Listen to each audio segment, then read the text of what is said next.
You are now entering Maximum Driftcast, the only drifting podcast hosted by a Spanish soccer mom, a 30-year-old silver-haired fox going on 60, and finally, a 200-pound bowl of spaghetti with chimichanga arms. The champions, we are the champions. And we're back on Maximum Driftcast Quarantine Edition 2020. And We've already done that. I mean, but we're still on the same. It's the same thing, Sam. Yeah, but nothing's really changed as far as the podcast is concerned. Oh, I mean, we're isolated. Like Big Balls is not here; he's home. Okay, you're right. Big Balls isn't here. I'm in the control room, and I'm sorry, I blew it. Can you start over then? Welcome to Maximum Driftcast, and we're live. No, you gotta do the theme song. And there you go. No, you have to sing the theme song. The champions. Also the waiting room music. Can you sing that and then sing the theme song? But you got to do the waiting room music for 5 minutes. I don't even remember what our waiting room sounds like. Just do your best. We'll wait. Okay, now do the champions. The champions. The champions. That's really good. And Jared's voice. Is Jared now? You are now waiting Maximum Driftcast, the only drifting podcast where Jared the Anda always introduces the show. Yep. And here's your host, Samuel Nalavan. Oh, me? Wow. Thank you so much, everyone. Welcome to Maximum Driftcast Quarantine Editions. And we're here with my desk, Bleen Carnage. Oh, hey! Bleen Carnage, what's up, man? How are you? How are you, boys? Oh, just great. I'm joined by special... Quarantine with the coronavirus. Coronas What? are Too very soon. abundant and very available at the store. It's very interesting that is the case. It's cheaper than gasoline at the moment, so I'll drink it. And delicious, and if it's the only beer you have. But also, I kind of like them low key. I'm not gonna act like Coronas are better than me. If you were an Irish, I would be more surprised about you liking to drink whatever. Because I actually didn't drink beer honestly till about 5 years ago. I used to only drink cider. What? Strongbow? That's Paco. That's Yeah. right off of Paco's rule book. That's Yeah. right up my alley. And then we ended up with a load of Southern Hemisphere staff working on our team who all used to drink Corona. So Yeah. I just started liking it, I suppose. Corey, what are you drinking right now, my mans? Well, what have I drank today, or what am I drinking now? I mean, what have you drank, say, in the past month? Let's just start there. In the past month, well, I had a cup of milk with some cereal. I do real milk. I don't do none of that shit fake milk. What kind of milk are we talking here? Like 2% or whole milk, dude. Those are so different in the milk categories. 2% is gross. Whole milk is the only true milk, and you know that. No, I bathe in 2% drink whole. Oh. Okay, yeah, that's cool then. That way you can kind of soak up the milk. Yeah, all the nutrients. I call it lechuga. Oh, the lechuga. Sure, I get that. Leche and lechuga. Lechuga means lettuce, but Oh, it's leche. leche. Yeah, see, I drank Pretty some leche. close. Yep, I drank some leche. I drank some gas because it's cheap. Was that funny, Dean? Yeah, Dean, Are what's you so laughing funny, 'cause man? I drank some gas? You think it's funny that Corey's burning from the insides now and going to be passing soon, probably, from the gasoline intake? Something might put a bit of fire in his step and he might start driving fast. Oh, He doesn't need any please. more flares in his steps. He's already doing the Texas two-step. What do you call it when you gotta go number twosies real bad and you can't hold it in? There's The a name for truffle that. Corey. shuffle. Yeah, truffle. Yeah, it's called the truffle shuffle. Truffle. Oh God. All right, guys, panic mode. We already got our first super chat from Aaron. Aaron is the first of the show, and the super chat means if you're watching live on YouTube, you can super chat, and then we will guaranteed get to whatever beautiful or dumb stuff you want to say, or questions for Dean, or just general demands like this from Aaron. Aaron says, "Show me your cat." So, Aaron, without further ado, Dude, but you have fine. to get a cat the same way you did last time. Stephanie, What's that? give me a cat. I've lost it. Stephanie, are you present? I require a kitten or a cat. So this one looks like the Cat first one me. available is the Babby. This one's nice because it can get long. She's pretty long. She's this long. Her name's Juniper. This is her Juniper. I face. lost everyone. Is anyone there? I see Hashtag you. long cat. Hello? We see. Hey, we lost Hey, Dean. There he is. All right, Dean's Sorry. back. So Dean's on AOL internet. there you go. All right, One Dean. Sorry, we dollar. gotta get through this. This one is a little bit larger. He's thick. It's a bucket. For the scratch me. For the audio only listeners, what's happening here is very cuddly cats are joining me, and they love it. They love being held. And this one's Timothy, and he's orange, and he's kicking me in the throat. Okay. All right. That was the Sam cat's. Neville. Sam Yeah. Neville, the Pussy King. Oh yeah. Thank you. No, And- he's Sam Nasal, the Pussy King. Sam Nasal. Yes, that is correct. That was very- As very I'm nice, forced to Kitty. as I'm forced to hear my voice on all the stream things that we do. Yeah, it sounds like a The nasally the little. only reason why we're able to say this because there was cats in the scene, so that's why Yeah. Yeah. we were able Dean- to say. Dean, do you have any You might not. animals or critters? Oh, I don't have any animals here in the US. My girlfriend has a couple of Lhasa Apsos, which is like a really fluffy, hairy little dog. nice. And then I have some dogs in Ireland that I get to see for 2 weeks a year. Do you know who And you now I remind don't me have of? to feed You, them. you remind me of the Irish version of Joe Exotic. I was gonna say, because Yeah, we have yeah. Sam Exotic here, Yeah. I Yeah. don't know, is that a compliment or? the silver Yes. tiger. Well, do you have a bunch? I'm not even gonna say it. I'm not even gonna say it. I'm not. Careful who you offend, Corey. I'm not anybody. I'm just saying you look like him. And you probably have the same. Come on.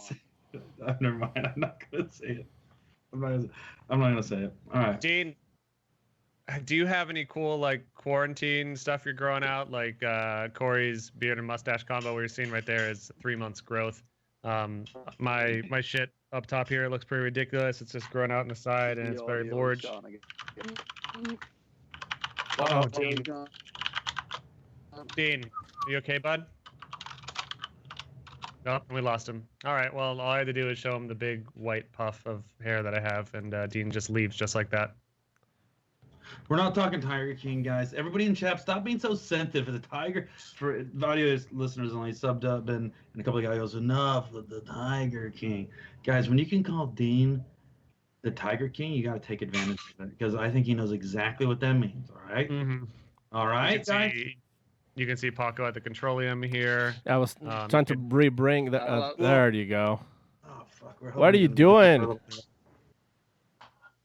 So, Dean, you also might have the issue of AirPods. Usually, sometimes don't last the full show, but hopefully those bad boys are fully charged. But we'll get through it one way or the other. We're gonna be strong for each other.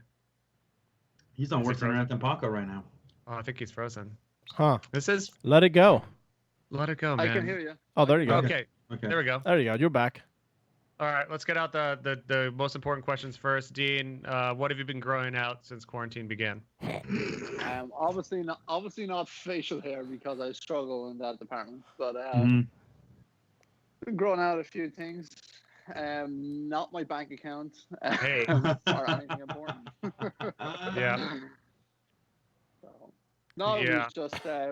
we've just been locked away in a shop in Dallas, turning wrenches and trying to get a car prepared as best we can, and they keep giving us more and more time, so we keep Yeah. getting deeper and deeper and deeper into refresh, and only giving us ourselves the same amount of time to have the car finished. So That's one of my favorite things about seeing FD drivers in their cars during this crisis, because the cars are still not done. And that's not to say that most of them wouldn't have been ready for Long Beach, but they are still like not done, because now that they have all this extra time to work on these things, they're still cranking on making these cars as good as it can be. So they might all be perfectly operating, running drift cars by the time we actually start driving again.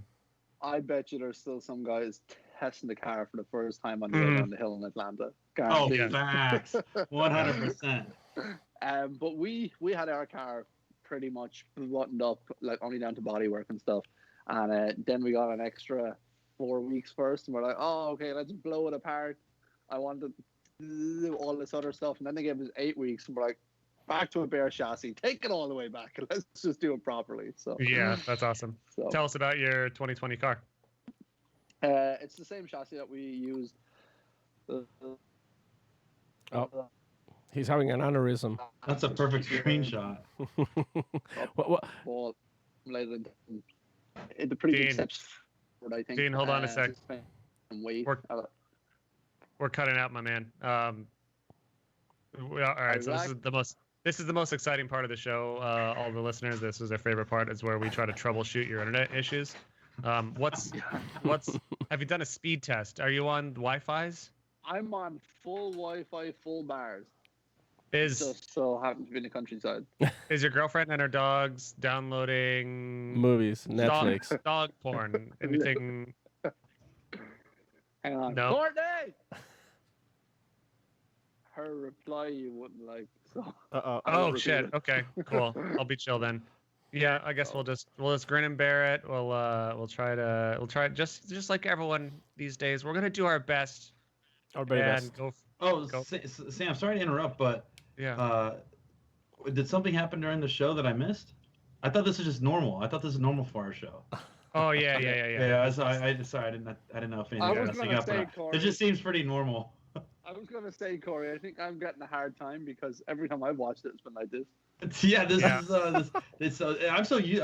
floating by like this is. We actually start off for you guys that don't know. We actually start off the first 15 minutes doing tech tips and tech questions and problem solving. Then after that, Maximum Driftcast starts. So we start Maximum IT, and then we go from Maximum IT to Maximum Driftcast. So now we're about ready to phase out of the Maximum IT. Well, to let you guys know some background IT stuff, I fucking hope to God the last show we do on Skype, now that Zoom is such a popular thing. I have a feeling like we wouldn't have this problem on Zoom. I really don't see people freezing up on the 4 hours of Zoom calls I'm on a day. I gotta say, actually, I was watching Corey's daily transmission earlier, which was very good. Corey, I gotta say, having Nats and Word at the same time, that was great. But I saw, awesome. Yeah, I could just keep watching them for hours. But no, they did skip a little bit too. It's just like it's always everybody's connection. It's kind of like what ruins it. Yeah. Like right now we're doing great actually. Yeah, we're doing great. Yeah. All right, Dean, let's try her again. Tell us about your 2020 car, or else. Okay, I'll try it again. All right. Yeah, so we made like 55 or 60 small. Oh my god. Oh my god. Car. All right, Dean, we're gonna try one more thing. Dean, I'm gonna kill myself before this is over. I promise everyone. Dean, can you shut off your video? Yes. Let's try audio only. Let's find a nice, pleasing picture of Dean here. Yeah, and then maybe if you could animate, maybe you could do green screen on your face of Dean's face, and you can talk for Dean. Okay, here, let me do this. Let me see how I can do this. All right, so It's Dean is actually current. worse. Yeah, we still see video. Okay, there you There go. you So go. Dean, let me hear the sound of your sweet voice. Hello, are you there? Oh Yeah. my Okay, God, let's it's try kinda this. great. Let's try this. Okay, let's. So for everyone Sure. that's stayed with us through this, God bless you. Oh my God, I'm gonna lose it. Dean, how's your 2020 car doing? Okay, so for round 3, my 2020 car looks pretty similar to how it looked last season, but we've made quite a few upgrades to it over the off season, and we've made 55 or 60 little changes on the car, which I think adds up into a pretty significant steps forward in the development of the chassis and all the stuff I've kind of wanted to do, but didn't have the skill set to do fabrication wise. I really got a chance to knuckle down at them over the last 10 or 12 weeks, and had a buddy of mine, Aaron Kaufman, who's been doing all the chassis prep for me and stuff, and just kind of been able to bounce around ideas with someone who's smarter than me with chassis, and come up with different ideas and different solutions to make the car more serviceable and more friendly to maintain while we're in the hot pit. And yeah, we've shed a decent amount of weight as well. We've shed like 150 pounds out of it as well. Increased the steering angle, increased travel on the suspension, and got the balance to what I think is pretty perfect. So I think it's all in all, it's going to be pretty big improvements, and I'm excited about getting back out driving it. Corey, can you help me? We made it. Everyone, let's get a clap. Yeah, We got through. We got through the first real question.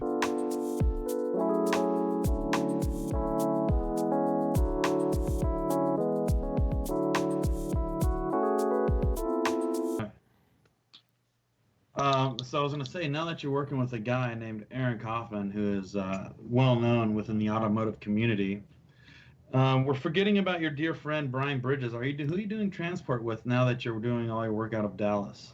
So Ryan is still going to be involved in our program. I have a lot to be thankful for with Brian over the years, and he was the one that really gave me my start when I decided to do my own program over here. So Ryan is still definitely involved in the background. He's on the phone to us every other day. Still has a hell of a lot of input, and he's going to be at 90% of the events to help us out. But he had to make some difficult decisions in his life about where he wanted to go, and they have a family business, and he's kind of after taking over that on a more full-time role, so he didn't have the amount of time to dedicate into all the daily operations of a race program. Nice. Dean, just to let you know, Paco did find a nice photo of you that perfectly captures the essence of what we're doing here. So I'm pretty happy that that exists up here. Don't worry, it's perfect. I can't see it, but Yeah. I see it. No, no. it's just you. You like, Paco? Where'd you find that beautiful photo? Corey sent it to me. Hey, Paco, can you do me a favor? Can you zoom in more onto his face, like make his face the full screen instead of half the suit? Yeah, that's a good idea. You can zoom in on like shift drag. Oh, Let's go shift drag, blow it up. Shift drag on a corner and blow that sucker up, because I need to see that man's face so I can look him dead in the eye. closer, Paco. Ta-da. That's better. Hey. Better. Hey, can we not use my Skype profile picture? No, I think it's much better. No, I like. What do you? Yeah, that it really captures your essence. So, are you based in Dallas these days? Where are you weathering this thing out? Yeah, so I'm splitting my time between Portland with my missus and Dallas for working on. What are you drinking out of, Sam? Jesus Christ! This is my drinking horn. Oh wow! It's not like a real horn. It's like a pewter. I don't know. It's weird. Is that a pewter V-check?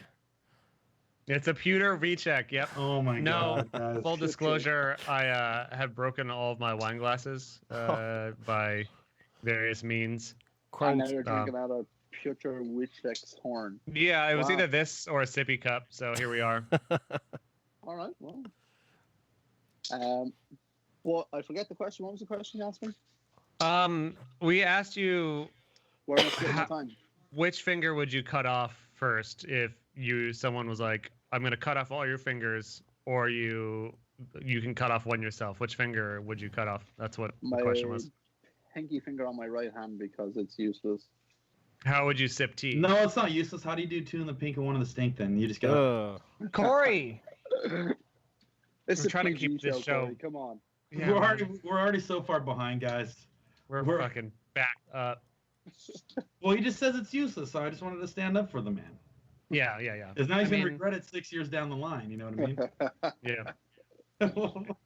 And what about your nice collection of pinky rings? Because like that's one of Dean's big signature moves when he's in top 16. You know, Jared's like introducing Dean the pinky ring, Kearney, and then you always pull off your glove, and what do we see? 4 very shiny rings on that pinky. So don't say it's useless, man. You use that all the time.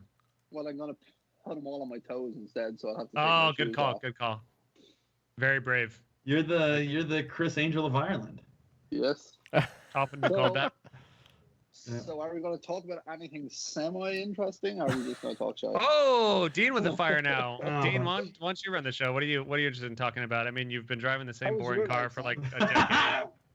Yeah, You've been you driving finished the third in same- Seattle once, and you've Yeah, come on, man. Do you yeah. want to go hard? Oh, fucking hell, it's after making you go grey, Sam, is it? Ah! oh my Yeah. God. I love it. Corey Dean, has to comfort eat as well. yeah. Dude, I hate you. Look, you've got one old ass hair dude and two dudes that have very thin hair. So what do you want? We're not. What's your hair? Why are you wearing a hat? Show us. You can't even show us your hair because You you're can't you're even afraid. see me. Yeah, exactly. Yeah, no, there he is. All right. Man, he's Dean- a good-looking guy. Dean, am I crazy or did we talk earlier in the year or at the end of last year at some point about you maybe leaving the Viper? You're not crazy. We did have Yeah. discussions about that happening, but just with a lot of different things changing within the team this year, moving the operation to Dallas and Yeah. getting a new shop over there, setting it up and stuff. It just the time frame we didn't think was going to be there. Obviously, we didn't know about this virus happening. If we did, we could have planned accordingly. But if my aunt had balls, she'd be my uncle as well. So Hey, is that like an old Irish like folk saying? Is that like something that you guys say pretty often over Yes. the pond? probably one of my dad's favorite sayings. So If my aunt had balls, she'd be my uncle. yes. All right, I can work with that. and audio only listeners, thanks for bearing with us this whole time. I really suggest at this point in the show you do switch over at least for a moment just to see the video portion on YouTube because it really is magical when Dean wants to talk. Dean, that's correct, right? Yes. Yeah. Okay. Good. Hey, I want to go back on video. Yeah. Oh, All right. there you go. We got a fancy Man, dude. the picture's way better. Yeah. Well, let's Oh, see if we yeah. can. Hold Let's see if on. we can survive it. What you mentioned some 2020 car stuff, but what other big changes have you started? Have you become vegan? Have you hit the gym? Have you changed around team? What else is new for 2020 when it eventually occurs? I have started back in the gym, but that's Ooh. neither here nor there. That doesn't matter. So- But yeah, we have moved our team to Dallas, teaming up with Aaron Kaufman this year, run their program out of Arclight Fabrication. We formed a new entity called Arclight Racing, and that's what all of our racing endeavors in the future going forward will be. Arclight? Yeah, Arclight Racing, yeah. And we'll expand a bit more outside of not only drifting to do some other stuff as well. So Oh, cool. Like, can you reveal what else? I outside can't of drift? I can't really because it's all up in the air at the moment. We had stuff Right. a lot more figured out 5 or 6 Everything weeks ago is. than what we do now. So hopefully we'll get to race in different platforms this season. But as the weeks tick by, the more unlikely those things become and happening. So Yeah, it's real weird to still talk about. That's why we've kind of switched like a 2-week format on the show. One because our lives are all just constant motion with whatever the hell this is. But two, it's like we can keep on talking about what the 2020 season could be, but it's a weird time because here we are.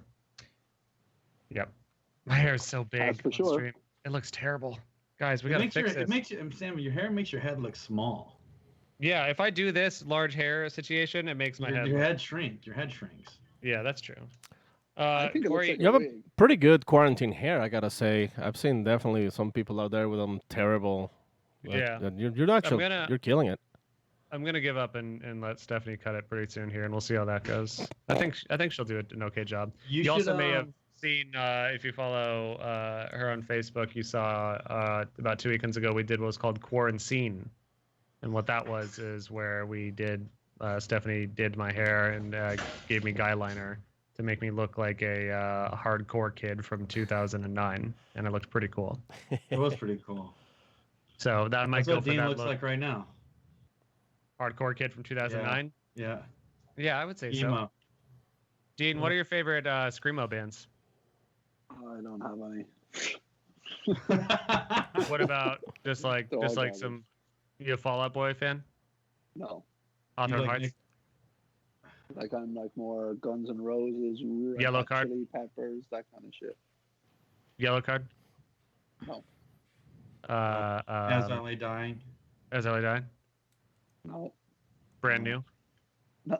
Sam, stop, will you? The Postal Service. Do you like Taking Back Sunday? I'm not even answering these questions. I'm All gonna right, go that's have my fair. dinner. No, don't. You can. Oh, actually, we prefer if you eat dinner here while you're here You with eat us. dinner on stream. Yeah, you can eat dinner. Look, I'm Paco, having a thankfully. liquid one. Yeah, there you go. Same.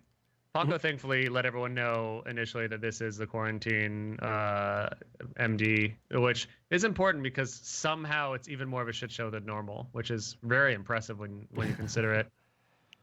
So, are you gonna ever get off of Skype and go to Zoom?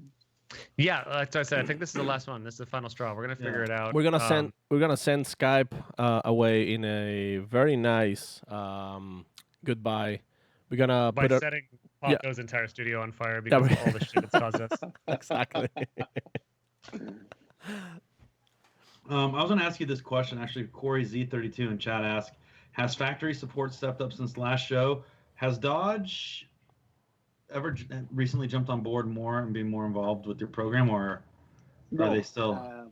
So the last time we had full. Then why do you do this to yourself? Because you have the cars. Because we have the only Viper drift cars in the world.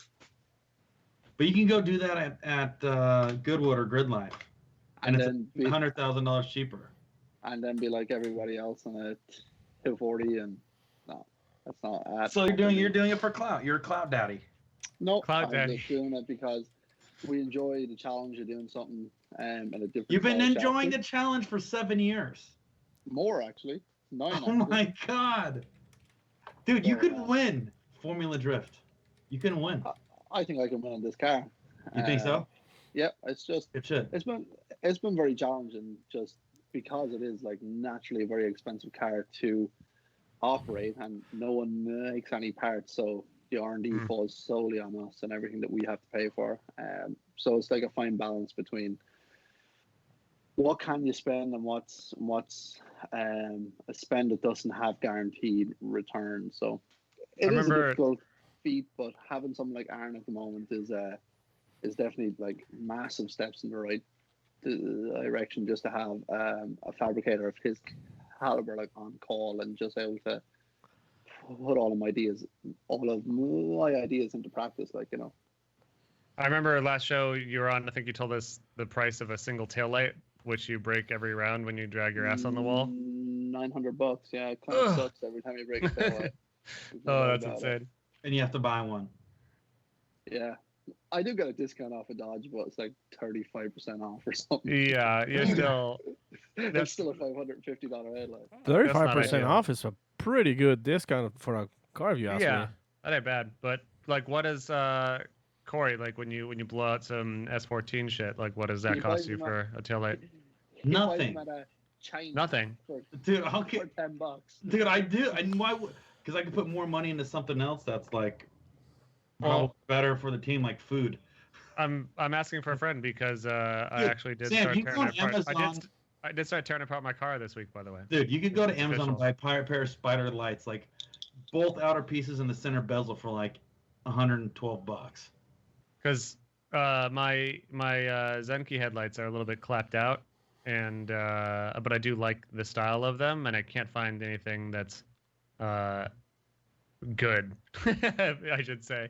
But that's the case on a lot of stuff. Also, what do you do for? Sorry, Dean, you're out for now. Corey, what do you do for a dashboard on an S14? Dean, you've driven S14s. You can add too. Flock yeah, it. that's his name's SR20 Dean, dude. He's Yeah. Literally, his name is SR20 Dino. So yeah, he gets it. I got an SR. I've got an S14. I fucked up my dash real bad when I was trying to shove it back in there after I got my roll cage, and I couldn't make it fit, so I cut it up real good. And then that's not to mention the fact that it has the classic S chassis crack down the middle of the dash. So yeah, I could probably just cover it in like a nice material, and then maybe You could flock it, or you get a wrapped. I got mine wrapped in suede, and it was Flock really it. cheap. yeah, that's what I was actually planning on doing, and then just maybe get some like fabricate some end plates to put around the Just get a front roll cage get- to make it look clean. just get a fiberglass S15 dash off the guys in Garage G who build WordPress cars. They Yep. I'm sell gonna like type that up. $250. That's No cheap as fuck. way. Yeah, there's crazy What? cheap. What do you say? But S15 dash and then just modify it as much as I can to make it fit. They fit straight in. They have So right it has and left hand 14. drive dashes. Yep. Yep. Yeah, it's fiberglass. You trim up the edges, you drop it in, and boom. Well, that'd be Garage nice G. because, as you'll see when I do release this video series, all the fun I had trying to massage it back out. Because, and then not only when I finally pulled it out, like one of the major problems with my car right now is that it just has a parasitic loss that even with a fully brand new good battery, it will drain that thing, and I do have to jump it. So there's like a terrible battery drain occurring somewhere. And then I pulled the dash off, and it is a fucking nightmare behind there because the previous owner had like a fancy alarm system on it that he then pulled out but left a lot of the wiring for. And then during Drift Garage, when Forsberg and Turk made the car, we switched over to an Apex I or Apexi, however you want to say it, Power FC with the ECU. But we also did like 2 different versions of that just to try to get the car to the track on time. One with the what do you call it when you DJF delete? one. Yes, we did. DJF. We did the one with the MAF, and then we did the MAF delete version when that one wasn't turning out good on the dyno. So there's just a bunch of wires leading to nothing right now, and I really am the worst person for this. But I'm gonna figure it out. I'm gonna get back there and dial it in. I already How took long the you building interior. that car now? Well, it was so I started the whole thing where I bought the car and then made the YouTube series, and then that led to my current life. And I blew the motor up. I put an SR in it, and then I put a really cheap turbo kit on it, and that blew up the motor. From China? Essentially, yeah. Oh And my that- god. And that blew up the motor, and then I just let it sit for years because my work was getting busy, and then I became buds with Forsberg and Turk and the people that I was making the show Drift Garage with, and then Forsberg suggested that we do this car as the hero car for the last season, maybe ever, 3 years ago now, and we threw a bunch of expensive parts at it, and it's still a turd though at the core because it was essentially built and engineered by me, and I didn't know shit, and now I know a little bit more shit, and it still is nothing on the scale of what someone should be considered as a competent technician. So I've begun the process of I took out the entire interior. Of course, when I got the roll cage put in, I didn't paint it, so it's just rusted to fuck right now. So my first task here is pulling everything out, cleaning up all the wiring in the cockpit, scuffing up the roll cage, and I'm going to paint the entire cockpit East Coast gray and start from there. And then there's a laundry list of other things, just to even make it a workable weekend drift car. And then ideally down the road, I would make it a very nice drift car. But essentially, it's been sitting for 3 years after a week's of frenzied activity during a build show, after sitting for 2 years. So it's been sitting for 5 years with 1 week of attention, and it's definitely clapped out in a lot of areas, but with some really expensive parts. The nice, cool part is I got free, I should say free, we worked for it for the show, but I got new Takata seats and Takata 5-point harnesses. Literally have 10 minutes of ass time in them, and they are already expiring this year. So they are no longer deemed safe until I should say they're unsafe after 2020. So that's a cool thing. So yeah, that's where I'm at. It's gonna be tough. Impressive. That's a serious lack of commitment. And here's shithead Ben saying, "Remember when Sam? This is super chat. Remember when Sam thought you should have bigger sized tires in the front? Yeah, Ben, I remember that. I thought that, yeah, you want more front grip, so you put on bigger tires. What's wrong with that? Or super sticky rear tires when you only have a K8. Yep, that was another fun thing when I was let's just talk about how much of an idiot I've been over the years, and you'll enjoy this. Early on, I know, very good. Early on, I was like, what are them guys in FD running for tires? And I was like, okay, they're running. I'll wait for Corey to finish typing. Go ahead. I'll just get back in chat. I was like, oh, cool. They're running let's say Falcon, Azenis, or whatever, super sticky, 200 compound or less, just the stickiest fucking tire you can imagine. I'm like, cool. I guess I'll run those. If the FD guys are running them, I'll do it. And this was, of course, on my 140 horsepower KA. And wouldn't you know it, I couldn't drift. Suddenly, I'd already spent like 4 or 5 events learning how to finally like be able to complete the course with a wide open throttle KA. And I got these fancy new tires, and wouldn't you believe it, there was no more drifting when I put on the stickiest tires you could buy with a 140 horsepower motor. So let's just say that I'm not coming from a place of knowledge, or I wasn't previously, and I'm still struggling, of course. But thankfully, I have people like Dean and Chris and pretty much everyone I can call and harass now for questions, which you better believe I will. So good luck. Now that you've shown that you know more than me, I'm going to call you for advice. You're always welcome, Sam. Anytime. I appreciate that. I appreciate that. By the way, for those who are watching Dean Kearney's video stream, pretend that you are like a little kid sitting on his lap, and you're like, just like, there you go. So, chatting with Uncle Dean. Look at that. He's got. Yeah. Holding a little baby Corona. I more feel like with that painting in the background that I like am in psychologist Dean's office. Oh. And he's about to psychoanalyze you. With me. I don't have all night, like I said. Yeah, it's tough. Yeah, it's tough. I feel like I've been like close to full mental break a couple times in the past few weeks. Are you guys all okay? Are you doing great? Are you guys chill? And like I'm the only one that's having a weird time? How do you guys feel about the coronavirus? I'm pretty not stoked at the moment and haven't been for a while, but I don't know. I'm still doing, again, relatively good, all things considered. But I don't know. How about you, Corey? You look like I've never seen a ghost. Like, I'm looking at that one. question. Don't ask that question. No. Dude, it's... We should open the Dean Conspiracy Theory podcast, and where we just get you and Walters Blues discussing. Oh my god. The Where's future Walters? of... No, I'm not talking about any conspiracy theories. I'm just annoyed that it's still. It's Yeah. it's There's no conspiracy theories required because it's stupid fucking enough in reality. So like, you don't need to stretch your mind. Exactly. You don't need to stretch your mind to figure out these like weird ends that could possibly be tied together. No, the truth is like right in front of us, and it's fucking dumb. So And the crazy thing is like the whole thing is so far-fetched crazy that even conspiracy theories sound like, yeah, sure, possible. Like I won't discard anything. Nothing changes. I don't really care, man. My problem with people with conspiracy theories is they change their thought on it like every week. Like they're like hell bent on one thing, and then the next week they're like, well, that doesn't exist anymore. So they change their mind to something else. You're like, well, you just Speaking of which, did you ever see that video? And I hate that I'm even like chuckling at this, but there was that dude that made that steam-powered rocket to launch into space to prove that the Earth was flat, and it probably took off like 1,000 feet. And you see the parachute just laying on the ground as he takes off, and he goes straight up and just U-turns and comes straight down and lawn darts his homemade rocket. And it's like, that's the extent that these conspiracy theorists are going down, of making a homemade steam-powered rocket to launch. It was a real rocket, actually. What's that? It was a real rocket. It was like really like powered by rocket fuel. Yeah. It was. It was pretty crazy.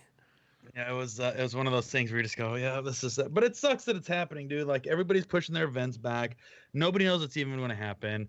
California. And you just have to keep planning, and that's the thing that like I'm dealing with right now with this big shoot that was going to be the next largest thing that I'll ever direct, and it's like we keep on just pushing back, or it's like okay, we can't not choose a date for it, of course, because you have to still, the budget's already been approved, and we all need to make a little bit of money. Obviously, the shoot is going to be very strange and very safe in that we're all going to stay very far away from each other, and we're all going to adhere to as much of the required rules as literally we can think of. But it's like we set a date and then we push it, and we set a date and we push it, and that's what FD has done. Do you know what I think they should have done? I think what they should have done, and that this is possible, is only make it an online event. If Cletus and Cars can do a pay-per-view event with racing 30 Crown Vics in an oval and do pretty good, FD shouldn't open up the vendors, but just hear me out, shouldn't open up the vendors and park each pit space 20 feet apart from one another, fill the pits, nobody in the stands, and just do a great live broadcast. And a lot of the diehard fans and around the world would pay $7 or $20 to watch it. So there was like, and once again, I say this not knowing the inner workings, and I'm sure Jim and Ryan would punch me in the face if they probably heard me say this. But Yep. there's ways, just don't make it public.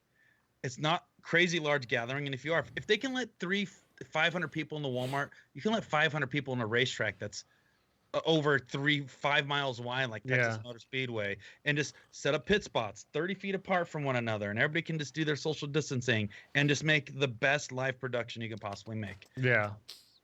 Let's That's do all I would've something. I mean, let's not even call it like a main event. Let's not call it like a replacement for Long Beach or a replacement for this.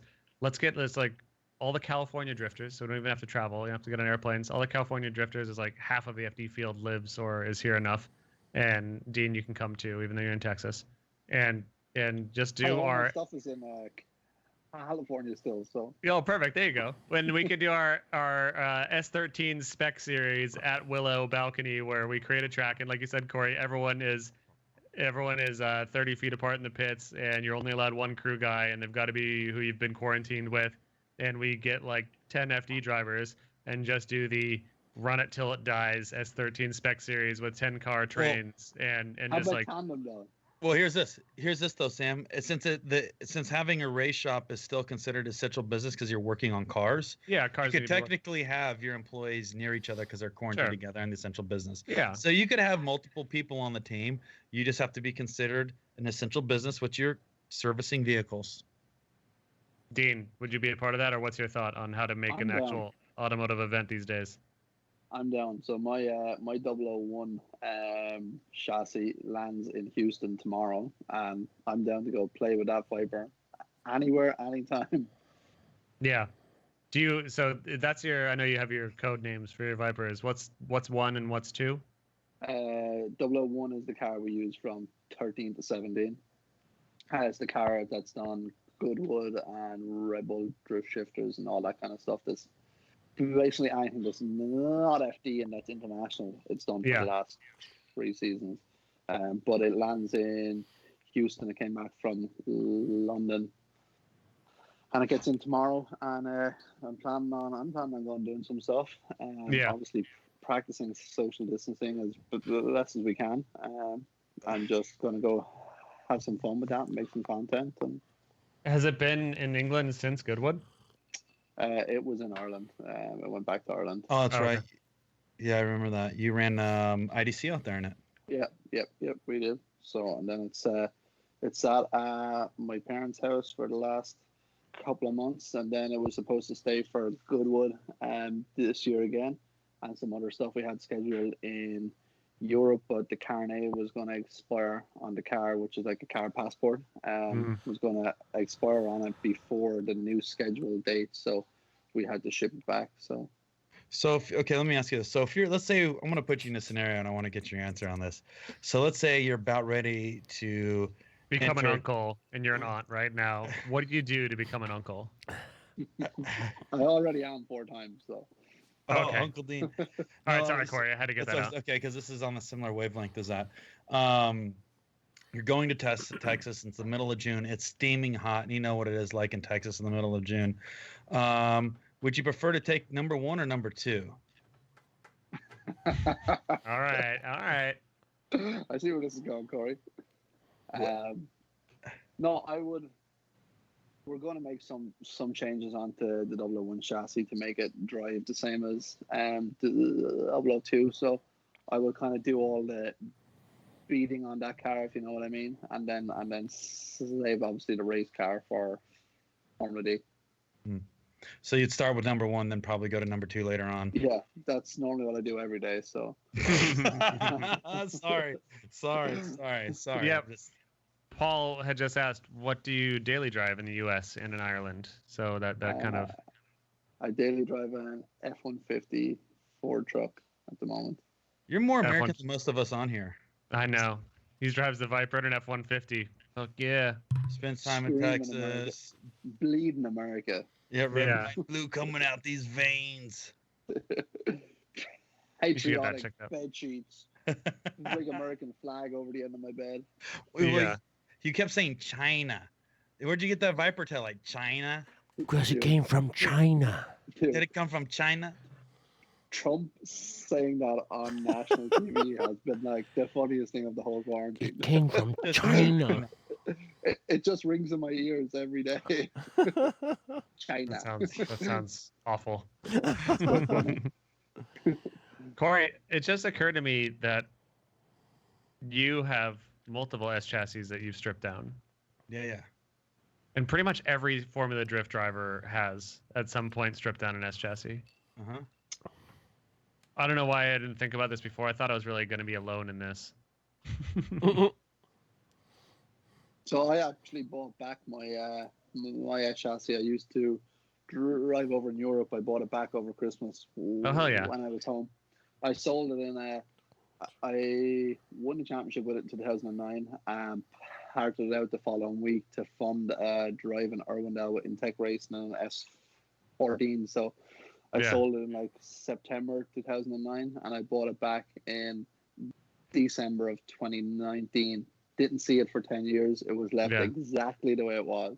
So That's badass. Cool. I got it. Yeah, it's pretty sick. So that's cool. You're able to get it back. I'm terrified of ever selling mine for that purpose. Like I do want to keep this car forever because I know that if I ever sold it, I would be very upset at some point about not having it. Yeah, it sat in this guy's shop. He brought it back, put it actually in his barn, and never touched it. Even actually got my number off of that last event that we done in Mondello Park on it. That's awesome. Wow. So it was a Pretty cool. barnyard find, but it was your actual car from before. Yeah, it pretty much was. Is that what you call it, a barnyard find? That's not correct. It's a barn find. That's the term, right? Yep. Yeah, barnyard sounds cool though. I keep on thinking of the Hoonigan Barnyard Bash, Corey. It is the barnyard. That's what Dean is going to come out to the barnyard bash one day.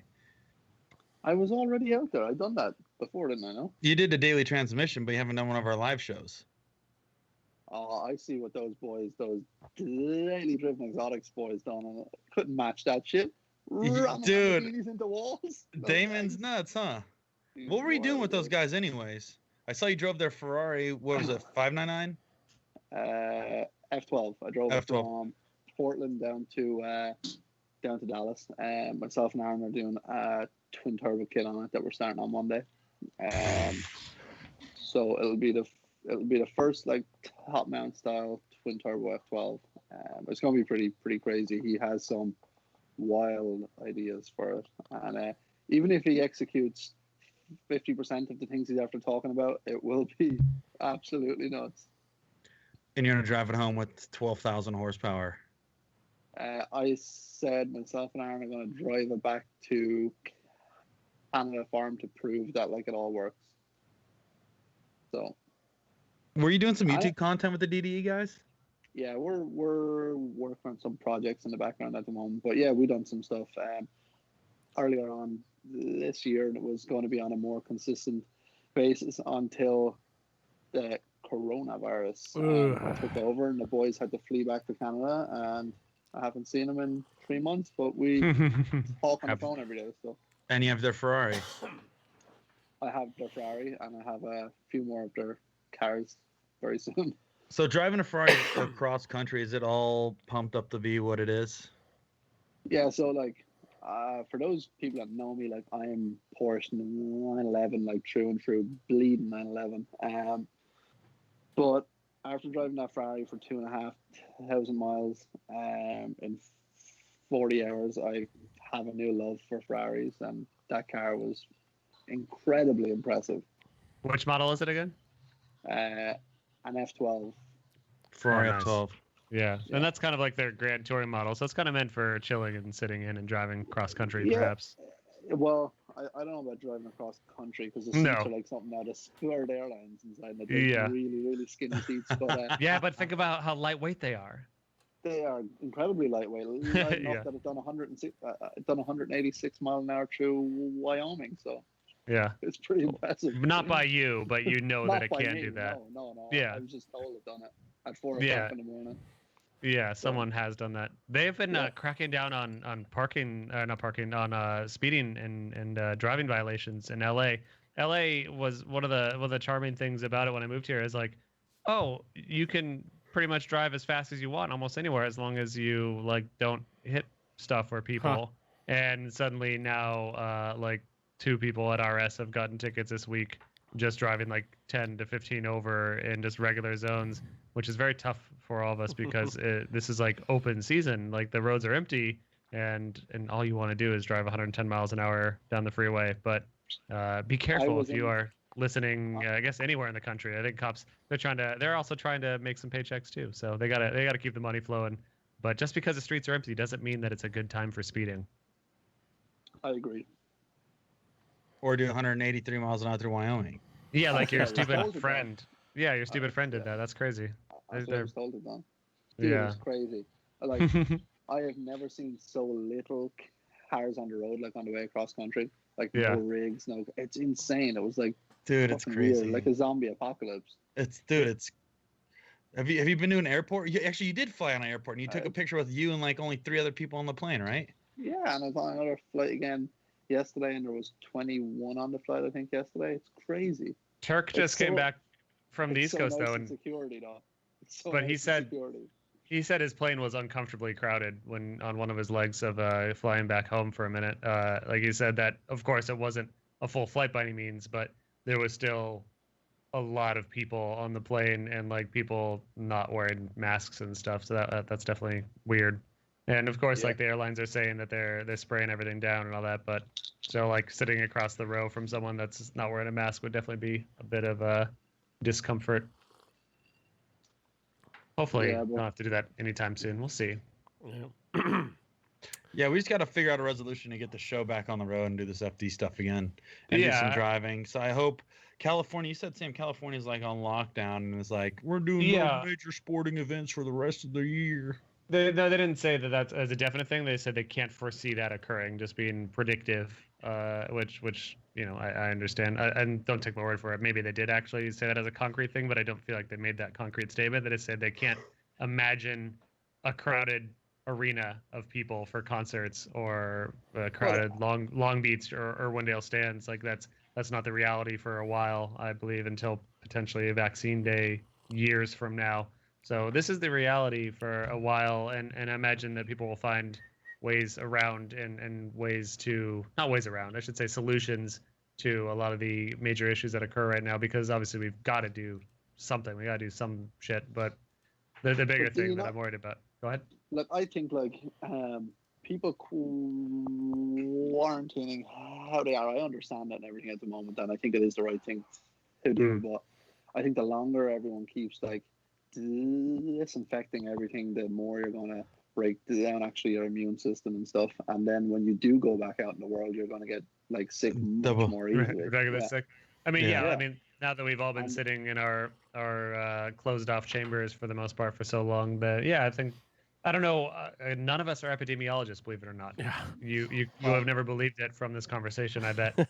But I mean, I don't know how slowly your actual natural immunities break down from just not leaving your own environment. I don't imagine it's that fast. I don't think we're going to be that much more susceptible to regular old sickness or all the other sicknesses as a result of this. But the scary part is like, even if you do get a regular cough in the middle of this, you're like, fuck, I have it. and then everything gets scary, and then you've got to have someone put a 10-inch Q-tip down your nostril to go get tested on that. So that's rough. But I mean, it is an acceptable idea that a lot of us will probably get some form of this by the end. But we just hopefully don't burden hospital staff further than they already are at the moment, because it's still hot out there, folks. And I know Phoenix, and you guys in Phoenix have been following it closely because that's where our shoot Around the hundreds. that I'm trying to plan is. But it's just hilarious though that the governor was like the natural the expiration of his original stay-at-home order. It was today, and he waited until yesterday to be like, all right, here's a 15 plan. more Like, days. so everyone was wondering, like, what are we gonna do? Are we gonna open up? Are we gonna let this expire? Like, are we gonna taper off? And the plan was, of course, a little bit of a taper off for Phoenix, but still the idea that it's like they're planning, like, we're gonna open up restaurants and stuff, and your numbers are still rising, motherfuckers. And I understand that, again, we do have to get back to work, we do have to do something, but it's gonna get worse before it gets better if you just open up prematurely, and that's the thing you keep on having to fight here. And yeah. Yeah, it's crazy. Why That's don't you all go we be can.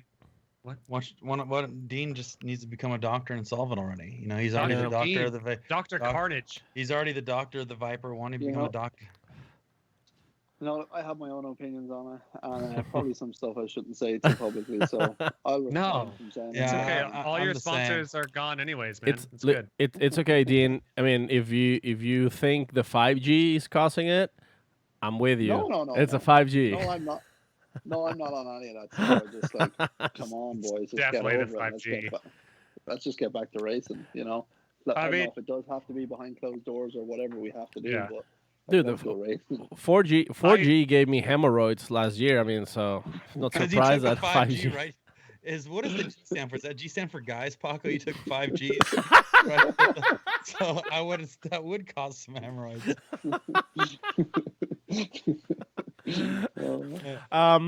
And so back Paco to the took pandemic. 5Gs down the other day, and now he's stuck with some hemorrhoids.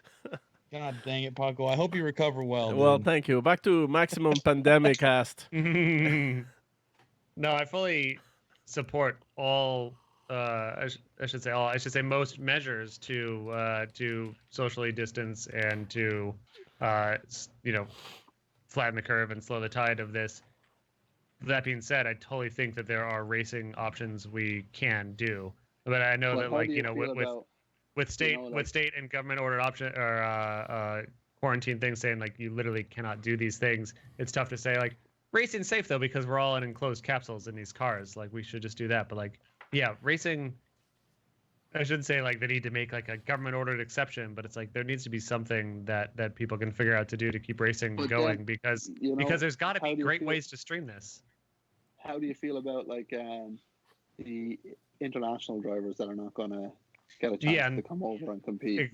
And that is a big problem, of course, which is why I'm Yep. saying that now we put the official league stuff on hold and we do shit like what Corey did on Twitch, which was, and we can talk about it every show, and as we probably will, is just how cool the concept was of like, we're not pretending this is a replacement for Formula Drift Long Beach. This is for fun with a bunch of random people and some internet famous people, if you want to call it that, but it's still a for fun version of this.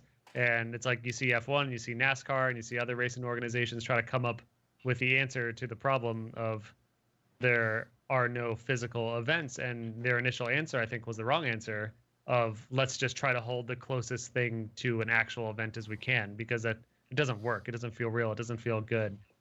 Everyone that's watching it is like, this sucks because they're just trying to make this what it was, and it shouldn't be. Like that sucks for the international drivers, but hopefully they can be a part of their own thing. But people that can and want to travel across the country and come to our quarantine invite only, stay 10 feet away from every other person drifting event, and everyone has to have their own porta potty, and everyone has to strictly adhere to like crazy, like I don't know. I'm just fucking vibing right now, whatever. But it's, if you can be involved, great. If you can't, we're gonna find something for you to do, and there's got to be some for fun version that we live stream like crazy that involves actual cars and actual drivers driving, because they are in closed off capsules. And yeah, you could argue that when there's like a safety issue, that maybe an emergency team has to pull them out, but they're wearing fucking hazmat suits. I don't know. There's got to be ways for us to watch real life racing. I'm sure there's a lot of variables that go into this that are you have to figure out a workaround. But I still believe, even on the partnership side, it's like, even like sponsors, I don't know if you have had any sponsor issues, Dean, being under contract with a couple other people and things like that. Obviously, it affects you and it affects your ability to make money and bring in partnership when shit changes all the time. But at the end of the day, if somebody just said, yo, guys, game plan, we're changing everything. This is the only thing that can happen right now. Are you into it or not? I think most partners and sponsors would approve of it because we just need to do something. You know what I mean? We all have to be a little bit lenient and make exceptions. That's why if we said, you know what, we're going to do 7 rounds at Irwindale, 7 different racetracks, keep your cars in California. We're going to do 7 different layouts. We have it laid out. People would pay money to watch it virtually. Like Yeah. that's literally something that could happen. It just has to take somebody to say, that's what we're doing. We're going to commit to this. That's what we're doing. This is how we're planning it out. Yeah, I and don't it know won't if that- count towards actual season points. This is its own special thing, and your You can be original the Corona obligations. champion. Yeah, you can be the Yeah. Corona Corona champion, and you get a special trophy. But yeah, it's like we can do low budget options. We can do everyone build a spec S chassis. I'm gonna keep on harping on that, or whatever chassis we want, and maybe you get Toyota as a sponsor for this, and you say to each driver like, we know that you made this obligation with Nissan, let's say. We know you made this obligation with Dodge because we know they're shelling over tons of money to Dean. But this is a special series. It's an invite thing aside from your regular thing, and just drive these spec cars into the ground. And there's so many weird little options. And I know of course the big brick wall is they're not physically allowed to hold such a thing maybe, but maybe you can. Like maybe there's a way to get around while still being very safe. The idea that everyone is isolated and we still find a way to make tires go smoke and create some sort of online show that I think you're right, Corey. I think people would absolutely pay money. And granted, we are diehard drift fans, but like I feel like everyone that's watching this show right now would be like, yo, I'd pay $20 or call it the low high. Like I would pay $5 to $40 to have 8 hours of Saturday content of a bunch of drivers I know and love doing this event, and it's curated and produced in such a way that's really interesting and really engaging, in that each driver has an in-car cam that they're doing their own like vlog confessional to as they're driving, before they're driving, after they're driving. Like we got to change what this looks like, because that's the only way to move forward. Here's another option, Sam. I got another option. Yeah, Think about this. If they're worried about too many people, why don't you do this? You do Thursday, Friday, 16 cars qualify on Thursday, 16 cars qualify on Friday, and then when Saturday comes around, you take the you could either do a different bracket where you limit it, right? So you take, if you do a top 16 cars drive on Thursday, 16 car drives on Friday, you take 8 and 8 out of each days and you put them into a Saturday. And now you only have no more than 16 people or 16 teams on the track at the same time. Like, if there's a way you can shuffle numbers around to limit the amount of people that are at the racetrack, you can do things like that. And the other thing too, and if I was a promoter, I would hit up the racetrack and be like, yo, we're all going through hard times. I know Irwindale, nobody's coming to rent this venue because they're not going to sell. So why don't we do some sort of profit split? Why don't we do some sort of partnership? You sell live stream ads and you make the money off the pay-per-view side and the live stream, because partners right now just need eyeballs. They need eyeballs to sell product. So you're making eyeballs virtually rather than physically being on the ground. And that's it. It literally just you have to think of creative ways. Especially right now where everybody's at home and they probably already saw everything on Netflix, Hulu, Vudu, and all those things. Like really just bring something new to watch. People will freaking go in there. Yeah. And the thing that I think is super important in this is, like, it might be shitty, like it might be mayhem, it might be ill-produced, but like be real and be honest about it and embrace the shittiness, and don't try to make it an actual real like FD event, let's say, but just embrace what it is. And I think it would be successful. So yeah. All right, guys, let's do this event. We just need to find people to finance it, which will be no one, because no one wants to shell out money right now because no one's making any money and no one has money they want to spend. But that's another problem. But at least we can come up with the idea and then just figure out where the imaginary money comes from. Yep. Which boom. Super chat. Yeah, I was about to hit that. Go for it, Sam. Paco, you hit Me. it. Okay, This is for Dean. From Corey's Z32. Thank you for your super chat question. And he's asking, are you worried about driving FD July 3rd?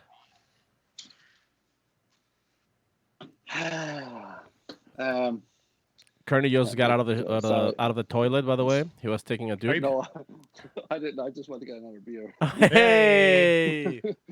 I went to do the important things. Am I worried about driving July 3rd? Yes, I am worried.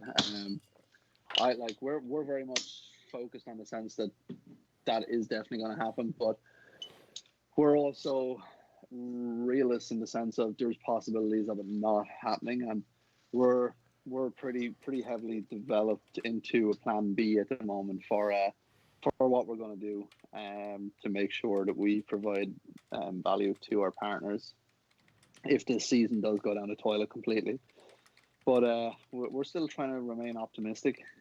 We had a Zoom call, all the team owners and drivers with FD last Thursday, had a pretty good discussion about possible options and different things that they wanted to talk to all of us about and get our feeling on it. Nothing I can share at the moment because it was kind of confidential until FD have more of a direction and feeling from the teams and team owners. But yes, to answer your question shortly, I am concerned about the first event actually happening. Do I think we will have some FD events this year? Yes, I do, but also concerned about the overlap in time. Like the longer this goes on, the shorter the window of time gets, and then you have other drivers like Vaughn and that who have commitments in, I know, an Ultra 4 and all these other things. And are we going to have a full field of drivers?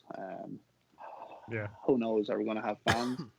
Who knows? And also, if these things do play out for the worst, how much damage is it going to do to the sport and the series in the long run? Like, is it going to bring us back 10 years in development? Right. Yeah. Is it going to bring the budgets that these teams need now? Because like all these teams are monsters, and like the further on you go every year, the more it takes. Like it's not like it's the same on the budget every year that keeps it running. It increases every year by minimum of 20% on my end, and I'm sure everyone else is the same. And if we get to a stage where we see bigger partners starting to fall off or going bankrupt or whatever, it's going to have a knock-on effect on all of us. And where's that going to bring the development of our sport? You know, well, I mean, in the worst, for me, definitely in the worst case scenario of everything, you know, your house burns down, you lose everything, and everything starts over.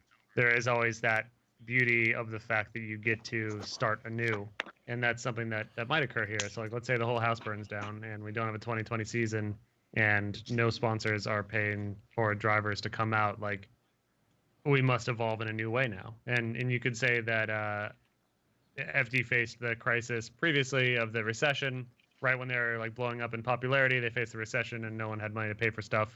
I think that's less severe than this, definitely, almost. I do as well, because when we had the big recession all over the world, it was like 08, 09, 10, and the cost of doing an FD season, there was not as many events. The cars were a tenth of the cost of what they are to actually build them, and basically all the teams were weekend warriors. Like now, like all the teams are full-time staff. This is what they do. This is how they make a living. So obviously that's worrying. Like, and we've been very fortunate in the sense of we have some very good partners in our program that's been there for like 8, 9, 10 years, and they understand that this is our living and this is what we do, and they've been very accommodating in the current situation. But we obviously want to make sure we provide value for their business and help them turn what they spend actually with us into ROI. And it's scary at the moment because there's not many ways of doing it without creating the same old content everyone else is in their shop at the moment. Like, you know.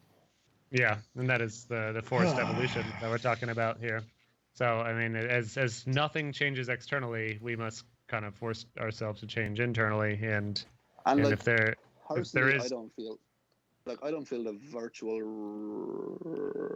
racing world. Like, I love the virtual racing world. I don't play it often enough, but I don't think you can go to any of your sponsors honestly and say, this is what we're doing. We're going to need the same amount of money because we have the same overhead, because all of our costs exist still, but we're going to do it all on a PlayStation. I don't think there's going to be anyone okay with that personally. Actually, not right now, but it is rapidly growing, and I shouldn't even say not right now but everyone's having to face the reality because initially when this occurred, everyone was saying like, okay, we'll shut down and then we'll be back soon, and then the soon keeps on getting pushed, and then now we're all forced more actively to say, okay, well, the money from these things that we were hoping would turn back on immediately is not here, and it doesn't look like it's coming anytime soon.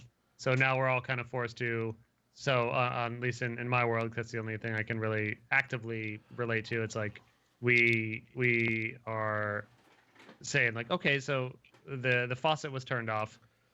This faucet is we've hoping we've always been hoping that like the companies that hire us to do work would suddenly turn on the faucet again and say like, okay, we are actually just going to go ahead with our original plans, or we are going to come up with these new plans and the budget's the same.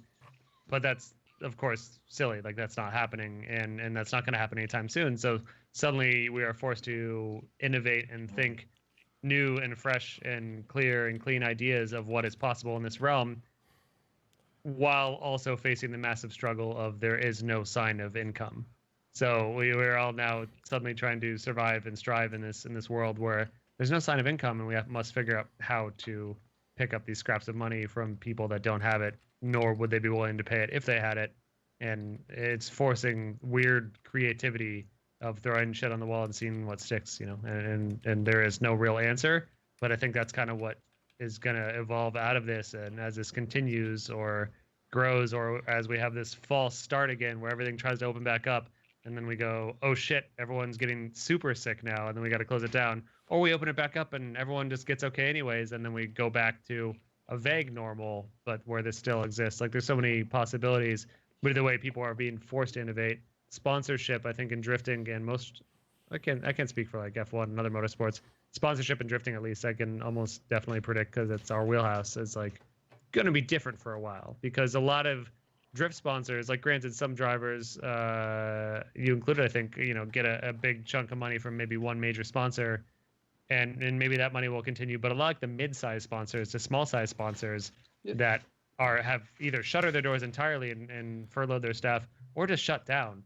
Like that money is going to be gone for a long time, I think, and people are going to have to get scrappier again. Everyone's going to have to maybe chill out their builds, or or maybe two guys don't have to chill out their builds, and they're just going to dominate everything, and FD has to adjust to that. Like everything's fucking weird. There's going to be a lot of weird concessions to be made going forward.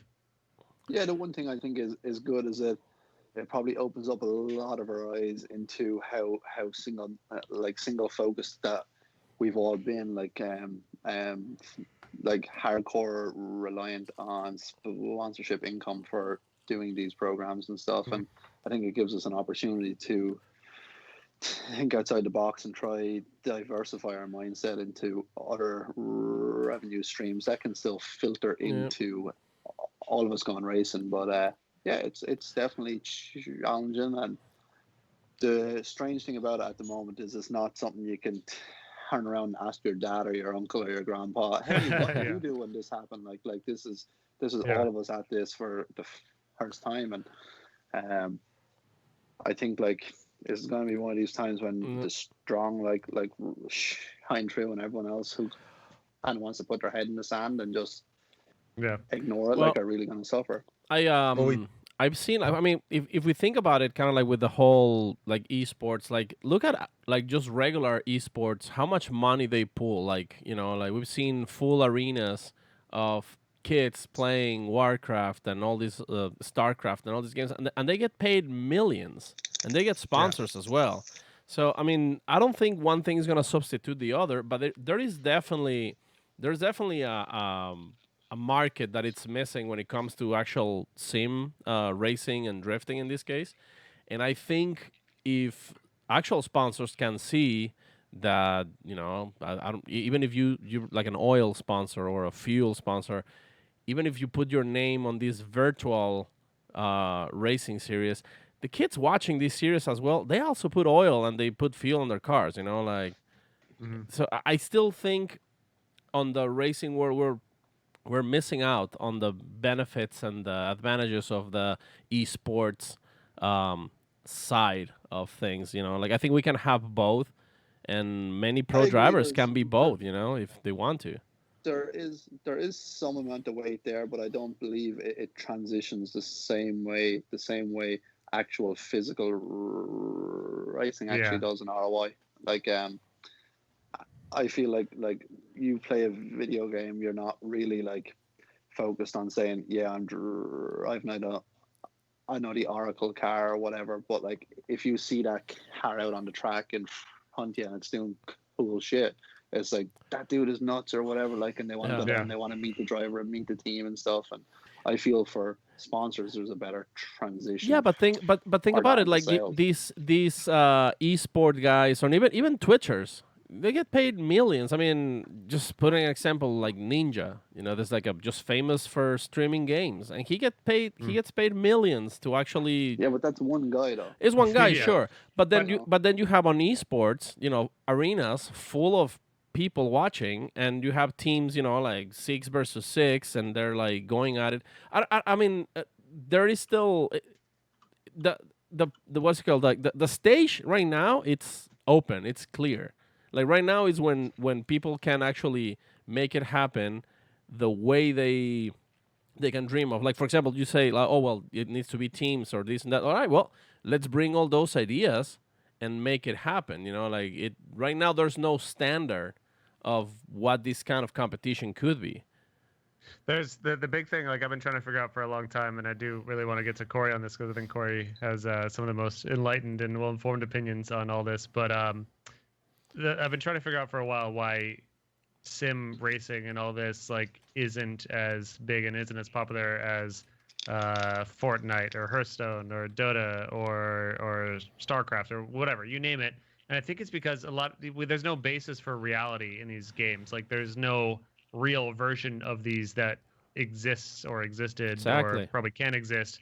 So like that's what that is. It's self-contained. It's Fortnite and it's popular because it's its own entity. Yeah. We know what real drifting looks like. We know what real F1 and NASCAR look like. And when you're there and on the ground and you can smell it and hear it and feel it in your chest when all these screaming 200-mile-an-hour NASCARs go by, or drifting when you get blasted with smoke and you Yep, hear and feel and I see, agree. like you know what that is. And then when you see the online version, it is very much less cool. And it still doesn't mean that like and I'll always go back to like the Corey Long Beach event that he catered and curated. Like it was very cool, and there was a moment in watching it and hanging out in it, and I was like, this is the next best thing because it's not trying to be serious. It is a fun variation of that. And I think that's important, is to not try to recreate what we know the real thing can be, because the real thing is better in every way. Like there's no way to say that if you're trying to make the digital thing the real thing 100% or as close as possible, it will never be as cool. And that's why I think it's important for this evolution, at least in the sim world, to occur, not to replace, but to be in a weird tangent of the real. But Corey, I hope you've been brewing for a long time on where to pierce this topic. No, it's So I'll kind of answer or touch on all those things you mentioned, but I think a couple different things. For one, let's talk about the audience, the demographic and the audience that goes to a live motorsports event or a racing event. A lot of that stuff, the fans get a kick out of the adrenaline rush. A lot of them are, testosterone driven, adrenaline junkies that want to get a fix through physical, visual, excitement, right? You go to a Formula Drift event because you need to get all five senses just triggering, right? That's the beauty of Formula Drift. You get the sights, the smells, the speeds, the Social touch. interaction. You just get everything watching a Formula Drift race, and I think that's very addictive to a lot of people, right? I remember going to my Formula Drift race, or even if you go to an NHRA event, either one of those give you these crazy senses of what the fuck did I just watch?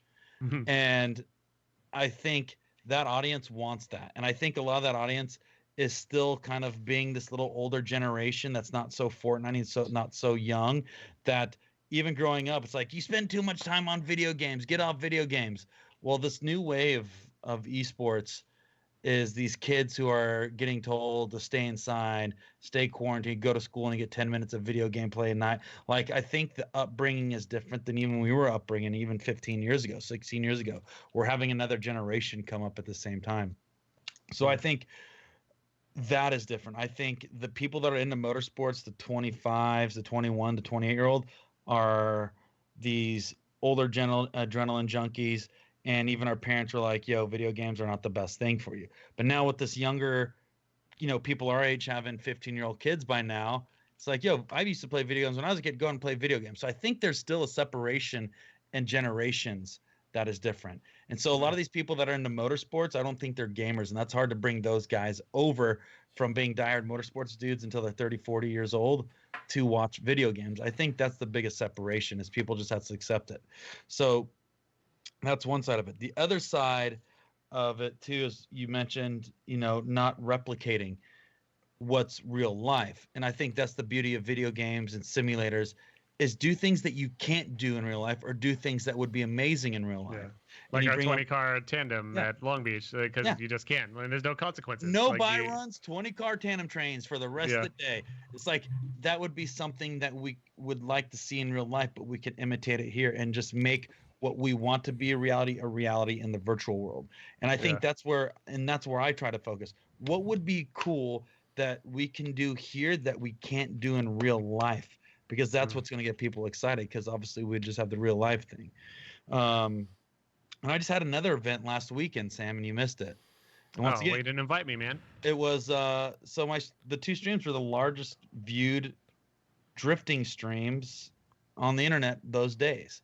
So they really hit off. And I think the idea is because it was something that has never been done before. So like what I did is, I've been coming up with new innovative ways to have competitions and not do the generic top 32, top 16 bracket. So basically what I did is, I did a team and Dean, hear me out on this. So I did a team tandem competition, right? And we had 2 captains. So let's say Sam is a captain and you're a captain. And what you guys did is, you guys watched 32 drivers rip laps around Formula Drift Texas, because that's the layout we ran, right? And then after about an hour of practice, we did a coin toss, and whoever won that coin toss gets the first pick, kickball style. So you get to pick the first driver, right? So you're going to pick the dude who had the best lead runs, the best chase runs, and that guy's on your team. And then Sam picks and you pick until all 32 drivers is picked. And then after that, what we did is, we had the team that essentially picked first. So if you won the coin toss team, you could say, do you know what? I want Paco to battle Corey on the other team. I think that's going to perfect lineup, and I think Corey's going to take out Paco. So if I beat Paco on the other team, he's out of competition. So it's the person who has the last man standing wins, right? So Okay. you have team captains sending people into war, and if you lose, you're out of the game. This is like Warcraft Drift right here. Yeah. Yeah, it's But- fun though that you can choose your matchups though. Like, and then these are like fun, weird things that would never fly with sponsors and never fly in real life. Where looks very- actual cars and actual people's livelihood are engaged. But that's the cool part, is that But you the can thing do is, this Sam, weird shit. I'll tell you this. I think it could happen in real life. And every event I've ever ran Yeah. with all my point system, it can happen in real life. The way Yeah. that I would do it differently is, like, think of an NBA team. It's an NBA team, or it's Mm-hmm. it's an NFL team. I want to put my best running back against Paco's best running back and see Yeah. who's going to be the most dominant. And then he's out. Yeah. Right now, your running back stays in, and then now And then, Paco's. yeah, and then you wouldn't have the kind of bullshit number 1 qualifier versus number 32 qualifier matches, which I'd like to hear some stats junkie tell me, like, when's the last time 32 beat 1, like beat him with driving. Yeah, it's, I'd say Matt Kaufman when he beat Forrest Wang in Long Beach 2016. All right, asshole. I didn't know you'd actually have that on good deck. facts, dude. All right, well, guess I don't know what I'm talking about. Like usual, whatever. But also Matt Kaufman is not usually a number 32 qualifier. So Matt Well, Kaufman you- is usually a top 16 you- qualifier. You asked the question, I answered the question. Yeah, okay. Yeah, I get it. You made me wrong. Congratulations. I really hope that I can people go can to get sleep. through.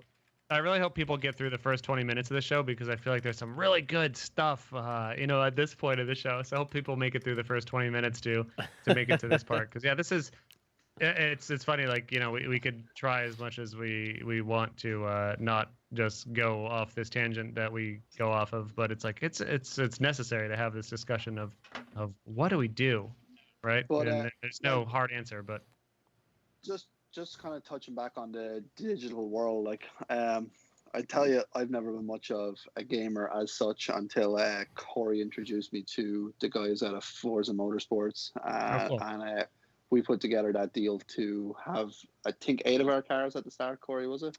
Yeah. They brought in 8 of us, and we done that, and then almost around the same time, I got in touch with the guys out of Orc Drift, and I helped them with the development on the app and put my car into that as well.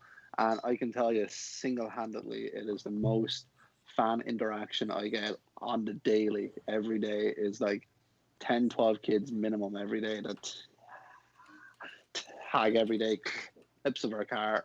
If it's horrors like our torque drift, it's incredible. So I do believe there is a bit of power in it, but I'm just saying on a personal standpoint, I would rather Formula D, if this comes to be a crisis that we can't have fans in the stands, that they ask the teams who are willing to participate to do pay-per-view shows and leave us actually be the video game, if you know what I mean. And you know, If it's they funny only have talking 10 teams or 16 or whatever it is. That's what it is. and talking about when we put that Forza Drift Pack together. I had Dean's car on the list because and Toyotas weren't allowed in at the time. So when we were sourcing cars, I picked unique cars. I got a lot of kickback from people saying, "Oh, why didn't you put the championship winning cars in there?" And it was exactly that. Let's put the most unique cars in the game, because at the end of the day, the people that are playing the cars aren't necessarily people that watch it in real life. They just want to drive fun, cool cars, right? Because like a lot of the Formula Drift fans, which by the way, the Formula Drift fans compared to gaming fans, Formula Drift probably is only 1% of the overall fans of the gaming world. So the whole idea at that time was to put the coolest, most exciting cars into gamers' hands and not into FD Drift fans. And what it did is now it started creating. Now there's cross-pollination between the game guys and the FD guys. But it's like we had Andrew Haley's E30 we had scanned. We had your Viper scanned. We even had Matt's S14 and Corvette scanned at the same time, which just came out. Federico's car just was Federico's released car today. was even scanned around that same time and just came out. So it's been over multiple months and years that cars have been coming out. But what it was is to get exciting cars, new cars, into the hands of gamers. And you saw what it done. It's done this. And I could see there's a lot of potential in gaming, especially at FD just accepted it, and they do a really good job at accepting it. But we just got to open up more to gaming and get the FD audience more engaged in gaming, because the audience is 100 times larger than ours, dude. It's 100 times. Which once again, why is there $1 million in esports, dude? Yeah, it's backed by Microsoft, it's backed by Amazon, it's backed by NVIDIA, it's backed by GeForce, it's backed by the largest companies in the world. Intel, they're the ones that are throwing the money into it. That's why it's so huge, because the resource pool is there, and it's not, us fighting over Mobile One. Hey, even at SEMA, dude, you go to SEMA, and I remember at SEMA one year, I was at the Nexon rig, dude. Mm-hmm. There was 12 FD drivers lined up waiting to get a Nexon meeting. 12 FD drivers lined up to try to get a key. Everybody's fighting over the same pool of money, dude. And it's like, until, once again, you mentioned it, branch out to different partners that are not necessarily involved in the sport, that's when you're going to get it. But that's what esports is. Esport has the largest companies in the world throwing money at this. For Fortnite to throw $5 million to win a competition, that's pennies, dude. That's pennies. Twitch, the streaming platform, it's owned by Amazon, the largest company in the world. So it's like, you look at who owns what, and that's why there's so much money there. And that's why I see it just continue to keep taking off. Is that all you have to say about that? I can go way more, but I'm gonna stop. Yeah, there. I know. We can go much further. Dean, any other exciting real life news or anything cool you want to talk about before we go to Instagram and Super Chat? And any other questions we can get for you? Nothing crazy in our world at the moment. Obviously, just kind of sucks the current situation all of us are in. We were really excited to have a new team coming to grid actually this year. Myself and Aaron have been speaking about doing this team since late 2016 when we ran Gas energy drink colors. Yeah, exactly. Hence then myself and Aaron have been talking about it, and just the timing of it was never really right until about the middle of last year, and then the conversations kind of got more serious and more frequent on the daily, and we decided to pull the trigger on it just around the time of Irwindale, and decided this is what we're going to do. So we've put like a whole load of effort, energy, and money into building something that we were really excited to debut at Long Beach, and obviously not having that has sucked a little bit. And we've had some new partners that were coming on the program, obviously, put a halt on their budget at the moment because obviously nobody knows what's going to happen. So without them having the flavor of FD before in their life, it was the easiest thing for them to stop. Whereas partners we've had it in the program for multiple years understand the situation probably better than new people, and they're kind of willing to ride out the storm with us. So yeah. And the thing that I keep real quick, minor statement, Coy, is the thing that I keep coming back to personally, and that I think I've said on the show the last time, is like the beauty that I keep holding on to is think about what the first, let's call it a restricted event, what the first restricted FD will be like when we can actually go to a live event, but like, you know, there's actually pedestrians, people, regular fans on the ground. But then think about the beauty of the next time, whenever it happens, and we don't know when it's going to happen. It could be a very long time. But think of how it's going to feel going back to seeing a live FD event, and you get to hug and interact with all of the friends that made it through this storm, and see and feel and hear and smell the cars and all the activity there. Like it is a beautiful thing that I'm holding on to, and I think I've taken the excitement of drifting for granted, like over the years that I've been involved with it as heavily as I and we have been, in that like it inevitably, as anything, it becomes less exciting or less special or less cool. But I know for an absolute fact that like the next time I can see 2 pro cars and 2 badass pro drivers go tight tandem around a track, wherever it's going to be, like I'm going to lose my fucking mind. Like it's going to be so special again. It's going to be the first time or better than the first time all over again, because it's going to be a very special moment, and it might not be soon, but the important thing though is that it will happen inevitably at some point. And when it does, it's going to blow my face off again like it did the first time. And I'm very excited about that. Yep. Yep. I agree. Dean, do you guys have do you guys have any plans of creating any kind of content with Andy Kaufman, Gas Monkey, all that stuff?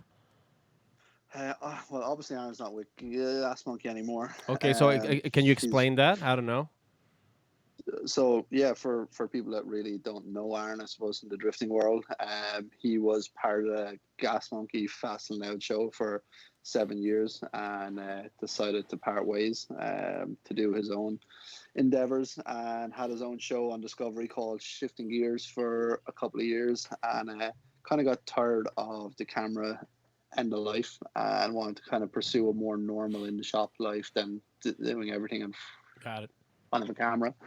But we obviously know the value of cameras and the doors that they open up and stuff, and we've had countless conversations about things we are going to do in the very near future. But from next week, we will be releasing content in collaborative with Daily Driven Exotics on this F12.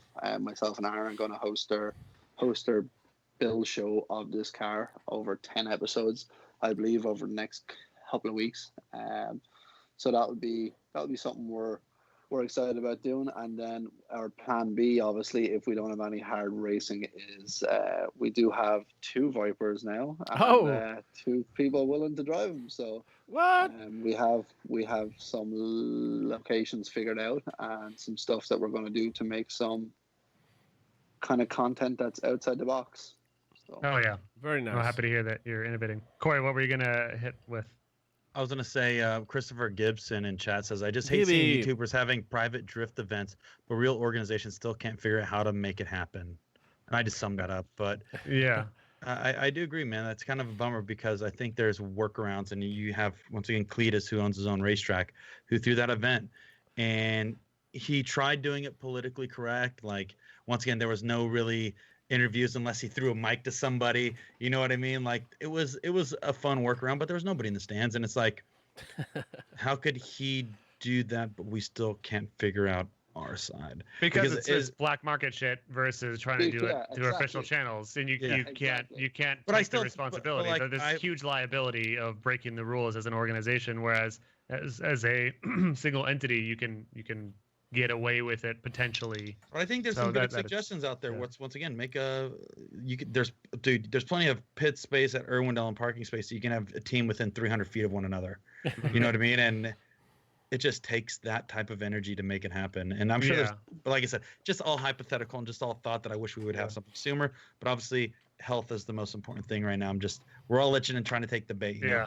Well, We yeah, had obviously we're not researchers of law and No. hard rules or No. safety of public health, but it's like, yeah, you would like to think that, but there might just be the hard consideration that the law is written in a hard way that says this cannot occur. If that's the case, then that's the case. However, if there is a loophole that can be done to make it happen while also being safe, while also not being sued, if you can not hurt anyone and not get sued and not get massive charges leveraged against you, then by all means. Otherwise, we're just blowing hot air out our asses, which, Well, the other thing which too is what we do here. But that's the fine.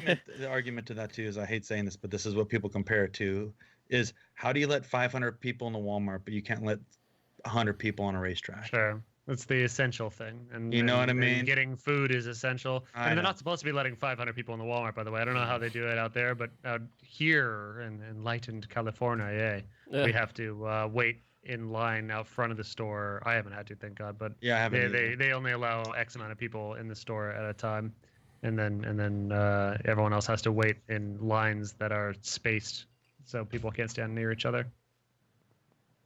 That's crazy. No. That's showbiz, baby. Let's do some Yeah. questions.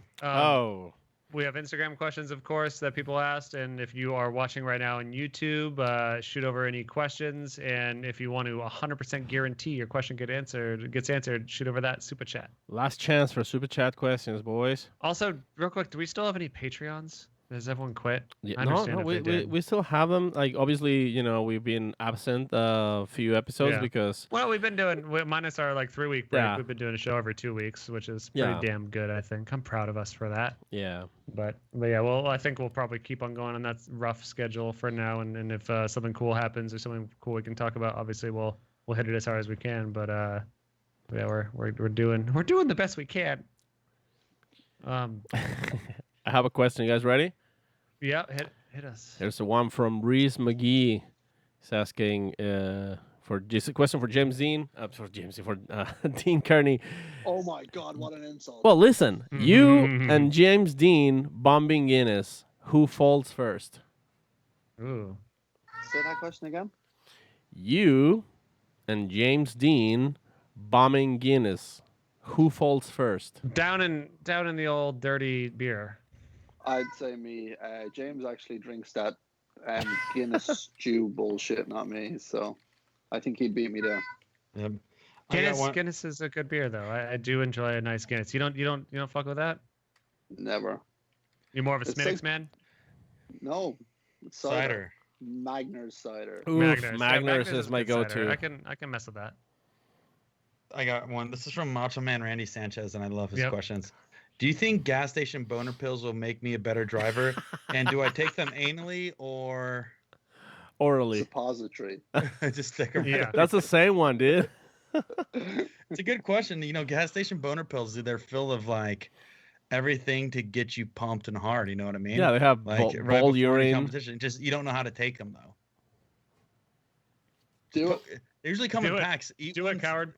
Yeah, eat one and then stick one up your butt. And they might work. I don't know. I was over Christmas in Phoenix. I didn't have a present for one of my friends. Was it Gay Kyle, I think? But yeah, we were at the liquor store or whatever, picking up some bottles, and I noticed I had all these boner pills. And I was like, "Hey man, what's the most hardcore boner pill you got?" And the attendant, very helpful, very nice. He's like, "Well, we have a lot of options." But he's like, "I took one of these once and it fucked me up for 2 days." I'm like, "All right, I'll take that one." And I got it and I gave it to my buddy, and I don't think he's taken it yet, but I do hope he does because yeah, apparently that stuff is legit. I don't know if it'll give you a boner, but it will fuck you up and make you sweaty for a long period of time if you take them. Anyone in chat that's taking boner pills, please let us know how it went. But it's weird that exists, but I'm happy that it does, I guess. Here's another one. I got another one for you. This is Yep. from Drop a Gear 7. Who's Ted? Who does he think he is, and what gives him the right? Ted? Yeah. Who's Ted? Yeah. So Ted is an old Irish show called Father Ted, and there was 2 priests in it, called Father Ted and Dougal, and Dougal used to ask Ted stupid questions all the time. So it was it just became a thing instead of bro or homie or dude or whatever. It's like, hey, what's up, Ted? So that's it. Yeah. Well, You call everybody Ted. since It's since pretty simple. since we're already in Ireland, I have a question from Stranger98, and he's saying, "Please explain the Irish definition of see you next Tuesday." Mm. So Stranger98 is our shop manager at the Ah. shop. It's John. Hi, John. See you next Tuesday. I'm sure if you take the first letter off each of them, you'll figure out what that word is. And it's the most commonly used word in the shop by John at the moment. Oh, you have to. See you next And- Tuesday. And I probably shouldn't say this, but yeah, you guys might notice some Easter eggs in stuff that I've worked on recently. And the Turk Thursday shows that we do with Nitto and Driving Line, the closing banner does say "See you next Thursday," because that's the day of our shows, and it still works, guys. It still works. That's good, Sam. Yep. And I also like it. Next in Thursday. in Quantum Drift 2, when it finally came out, there is a half second of the Maximum Driftcast theme song in the intro of that. So if you haven't caught it yet, go check out Claim to Quantum Drift fame. 2. Yeah, and that was I was the head editor on that, and you will notice if you pay close attention in that intro, there is a champions line for a half second. Oh yeah. Don't sue us. Let me s- I have a question. What- Oof. Can I I have? do a question Okay. from Brand Y Ant? Okay, sure. What do Irish people eat? So innocent, so pure. Corned beef and cabbage. I had corned beef for breakfast yesterday. Oh my God. Actually, that's not even remotely true. I'm the most Mexican Irish there is, I'd say. I eat burritos and tacos more than I'd say most Mexican people do. And I love that you say it as taco too. Taco. And are we talking Taco, Tex-Mex sorry. or Paco No, Mex? not Tex-Mex. Tex-Mex is garbage. Hold on. Yeah. Don't talk shit on Tex-Mex. Hey. Covering good. No, hold on. Regular good Mexican food is great. Cover that shit in sour cream and cheese, and I'm double in. And if you've listened to the Numbs show, on this isn't your hips, first I like them on episode. their hips. All right, you fat shamer. Look, a good Taco Bell will do everyone well for forever. Taco Bell makes you feel good. It focuses the body. It focuses the mind. And except yeah. except if you overdo it. Yeah, you can't Yeah. overdo it. Look, 3 items is sometimes overdoing it. 2 items, you're safe. Do 2 items. Do like a cheesy gordita crunch, Crunchwrap Supreme, cover it in fire sauce. You're gonna be fine the next day. you You're gonna always- feel, you're, Just top it. Just top it with a cheesy roll up, and you're golden. yeah. No, for me, if I do 3 items, I'm fucked. And it's like I do want to taste the delicious layers of a Crunchwrap Supreme. I do want to taste, of course, the crunch of a cheesy gordita crunch. But then I'm like, what about a Baja Supreme Chalupa? What does that do for me? And I add that to the mix, and then we got trouble. Are And then, like, maybe I'm like, you know what? I want to try one of these Doritos Locos Tacos on top of my Crunchwrap and my cheesy gordita. Are you- And then we have issues. And as long as I don't do that, I'm golden. But I always do that, and I'm never golden. Sam, are you one of those weirdos that takes the 7-layer burrito, like you take it apart and start going through different layers, like Dante One going layer at a down, time, Dante's going Inferno down to burrito, Inferno? sure. Yeah, I've never done that, but I will next time because That's that does sound cool. Dante's And I mean, challenge. about this time of year is when we would be at Grid Life Midwest, and I would be doing my annual Too Much Taco Bell at 4 a.m. move. And I won't be doing that. So maybe in the honor of Taco Bell, I will do that very soon. In the honor of Grid Life as well as Taco Bell. But we should have Jared on the car, obviously, to yeah, Jared to just get confuse get like things and make 15 different items and nothing makes make sense. things much harder.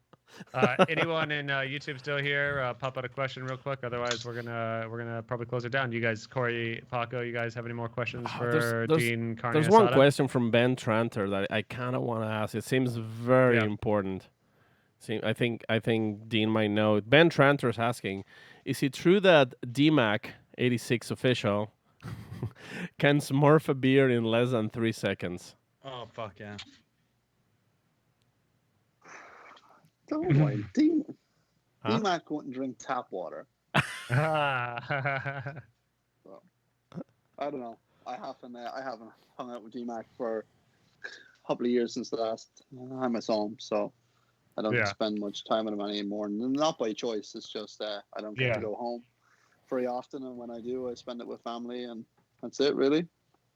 Well, let's just assume that he can butt chug a beer as fast as anyone. I would assume that he's the best butt chugger.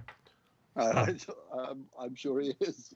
There's some rapid fire questions from the YouTube sub-dubbing. Can he beat James Dean in a battle this year? 100%. Rap I battle. I'm probably not in a rap battle. I can definitely Okay. beat him in a car, though. That's for sure. Dean All right. Dean has an Oh. integrated remix on his boys. I don't know if you noticed. I have what? A remix. You can Like, remix. your voice, remix. Yes, I can. but you can beat him in a car too. I don't doubt that. I think when we've seen you and the Viper Listen, at 100%, listen. you can kill anyone out there.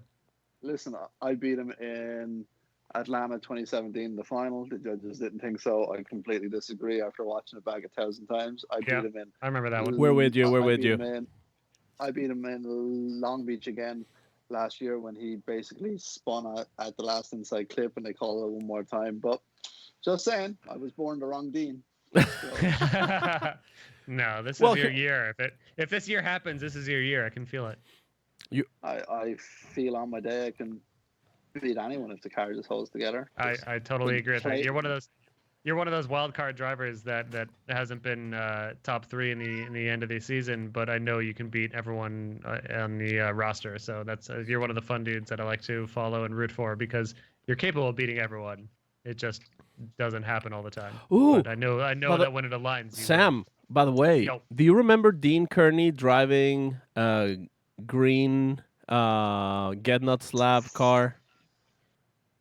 Yeah, we talked about New Jersey. That was dude, like you were fucking murdering you on were- that thing. What the hell? Yeah, I remember that being a big crazy deal for us to talk about because we're like, oh, this is what happens. Not that the Viper isn't a good car, but this is what happens when you're in the easiest car to drift and succeed in an S chassis, and you were mowing people down.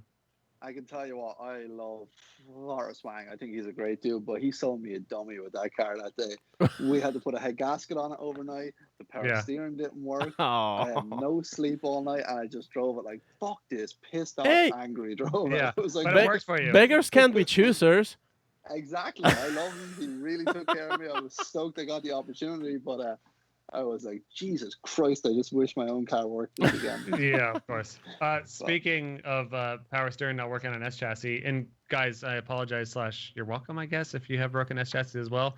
Every time that we talk about anything loosely S chassis broken related, I'm going to somehow relate it to myself and find advice for my own car fixes. So my car, after sitting for 3 years, my 95 S14 has no power steering in the reservoir, and I also have no power steering when I turn the wheel. Is it fucked? Do I just pour a bunch of power steering fluid into the reservoir and see if it works? I'm afraid of Put doing fluid that. on it. It'll be fine. It'll be fine. Just put fluid on it. Yeah, I mean, it always leaked. It always leaked a good amount, just sitting there, just through the seals in the power steering rack itself. So Maybe get the rack rebuilt first. my cat is currently knocking things over to see what noises they make. Sorry about that. That's cool. If you have anything else, ask me. I will do it now, or else I'm gonna go eat my dinner. Yeah, that's Go it. eat. Well, hold on. I thought there was one quick one that I saw that was really good. Stephen Kwan says, real quick, can I be your umbrella girl in rainy Seattle? 100%. So There you go. Okay, good. You're in. Christopher Larson says, Does Dean want to fight 30 Paco-sized Sams or 15 Sam-sized Pacos? I'll fight anyone with my 2 hands tied behind my back. There you You're go. done. He'll fight either Paco or Sam with 2 hands tied behind his back. If you had to come back in FD 2021, not in a Viper or an S chassis, what would it be? From Corey Z32. Probably an E92. Boom. Paul Vlichkov says, which current pro have you not battled yet in FD? You seem to be a Rain Man in all these other FD questions. This is easy. I honestly, I think I battled with everyone. There you go. Yep. All right, that's it. All right, thank you, Dean. Go ahead. We appreciate you. Thank you for being real with us in this weird time. We cannot wait to see what you do this year. whatever this year is Hopefully. at this point. Hopefully. Yeah. Yeah, Get- but get we're, that- we're pumped. Get that 240 6 going too, bro. Yeah. Paco, I need you to send Brian a text message and tell him, hey, get your thumb out of your ass and get that car finished. Yep. Woo. That's what Okay, I need you to do. Because that's my grid life car. I'll do it tomorrow So- morning. Please. All right. Yeah, my work. All right. Cool. Thanks, So- Dean. We appreciate it. Thanks for spending time with us. Thank It's you been very a much, pleasure. boys. Can't wait to We'll see you, bud. talk shit to you at the first time we can see each other again. Hopefully we see you at the Stars and Stripes weekend in Atlanta. Yep. Let's all hope for that, man. We'll see you next Yes, sir. Tuesday. See you next See you Tuesday. next Tuesday, boys. Peace, bro. Ciao. Later. You Bye, get man. your dinner. Now, when he eats dinner, does he call it Diener? Diener Carnage. And then when he's about to make a naughty time, does he say, "Are you ready for my Diener?" My dinger. Dinger, Diener. Diener carne asada. Winner, chicken. Dinger. Diener. Yeah, okay. We're getting So- close. We're finding what it is. Oh.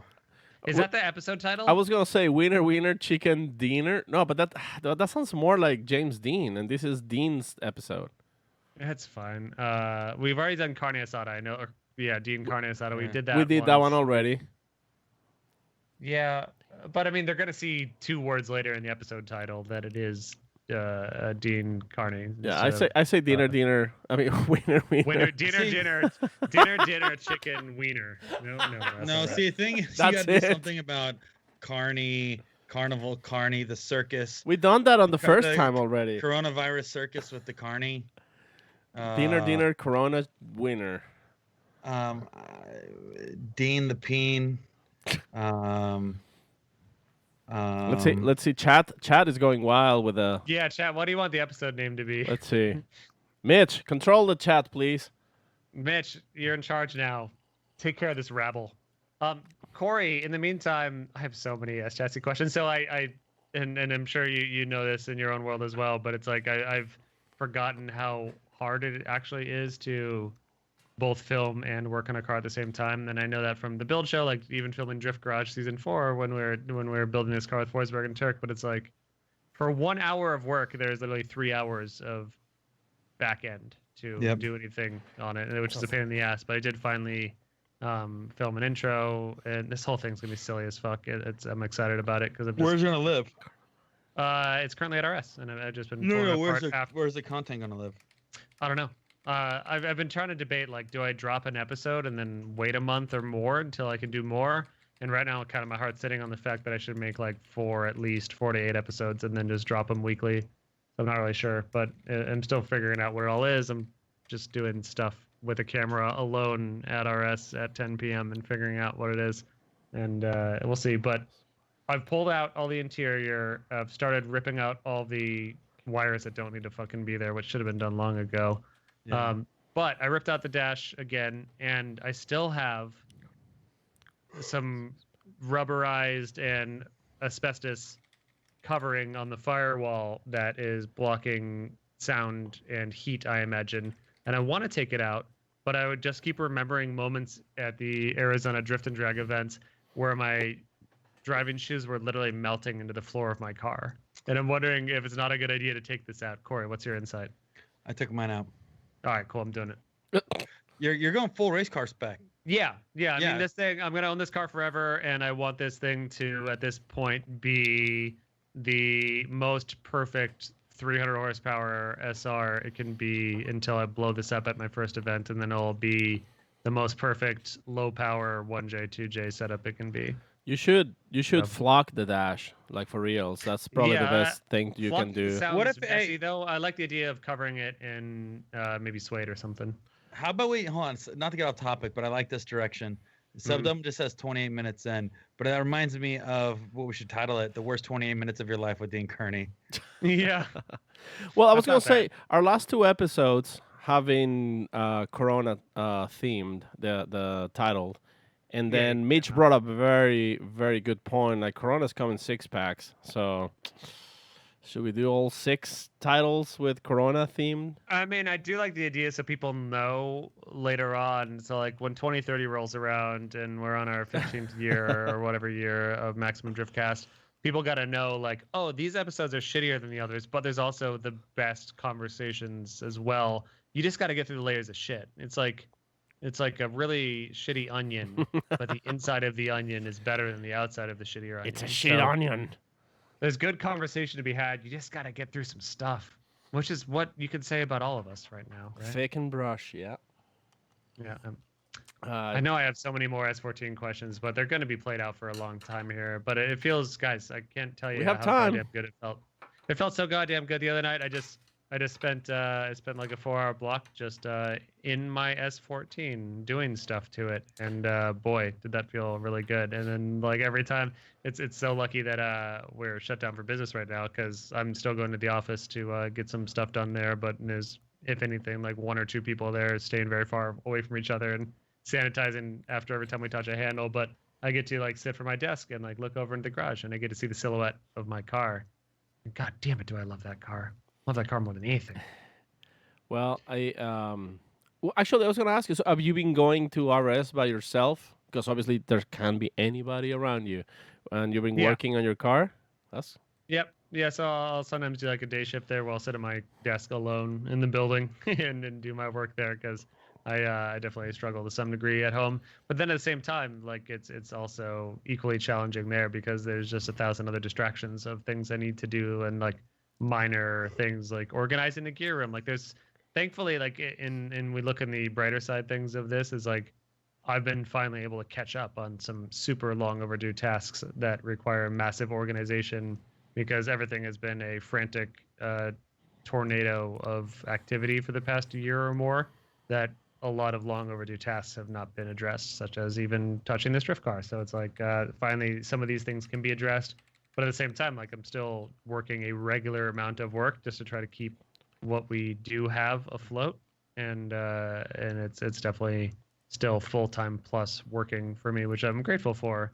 But there is, of course, the gigantic black hole on the horizon of, oh, there's still not that new work coming up that, or at least the work that we expected 2020 to be. You know, it's like we all have that goal we want to hit, and every progression, and I'm sure Corey, you saw it in like the barnyard batches, and we were starting to see it in like sunshine mornings where it's like things were just really starting to pop off. Like people were just really starting to show up to these things. Like we've been doing these RS coffee mornings for over a year, maybe almost 2 years, where it's like, you know, we'd have coffee, we'd have music, we'd have a catered selection of cars. And of course, just like when you start Twitch or anything, like it's a grind. Yeah, like the first few months we're like, oh, like maybe we'll have a dozen people show up. But like right before this shit hit, like we were getting like hundreds of people coming in, coming out, and doing the coffee, socializing, having a good time, and then fucking smack, it's done. And now, you know, will there be a new version of that? We're doing a remote version of it every Wednesday, but it's always just trying to make do with what we have, and that's cool. But it's definitely one of the weird hits that occurred. Yeah, it's kind of crazy, and I'm looking at something to do to keep my mind occupied, and I'm actually considering buying another project car. Oh, baby. But Before we get there, where are you at on your S14.5? Well, the problem with that is my fabricators are all not doing anything because they're on quarantine. The powder coating shop I was going to use is pretty much on quarantine, and so there's nobody that I was using that is like taking any extra work right now, which kind of sucks. We're about to powder sandblast and powder coat Brian Sellers 400 next Who are week. you using? Pro Strip. And they're doing powder coating as well? Sandblasting and powder coating, yes, sir. Pretty affordable. Yeah. So the people I were using is kind of bailed out. So I'm kind of like, that car is still there on hiatus, but it's like the stuff that I need to do, I can't do. You need to fabricate. You need to do the fabrication first, right? What's missing? Wait, actually, no. Didn't you get Rob's welding kit? Cage ready to go. I just need somebody to weld it in. Dude, let's weld it. Do you trust my hand? I got to. I do trust your hand, Paco. I got a new welder. It's like pretty bitchin'. I see your cutting skills, and you like cutting things a lot. But yeah, so I have a couple guys I was working with that are on hiatus. So that thing's done. What I can do is I can take things apart and put it back together. That's why I was looking at. I want to get an off-road car. I want to get like an XJ Jeep and like lift it and go like off in the desert and like go to the lakes and go shooting and like do fun stuff. You trying to and hang with Dustin again? No, because Dustin's out of it. Dustin doesn't do it anymore. He's on Is he? he's on the Audi Oh yeah, game he's now. just an Audi boy He's now. an Audi huh? nerd. Yeah. Yep.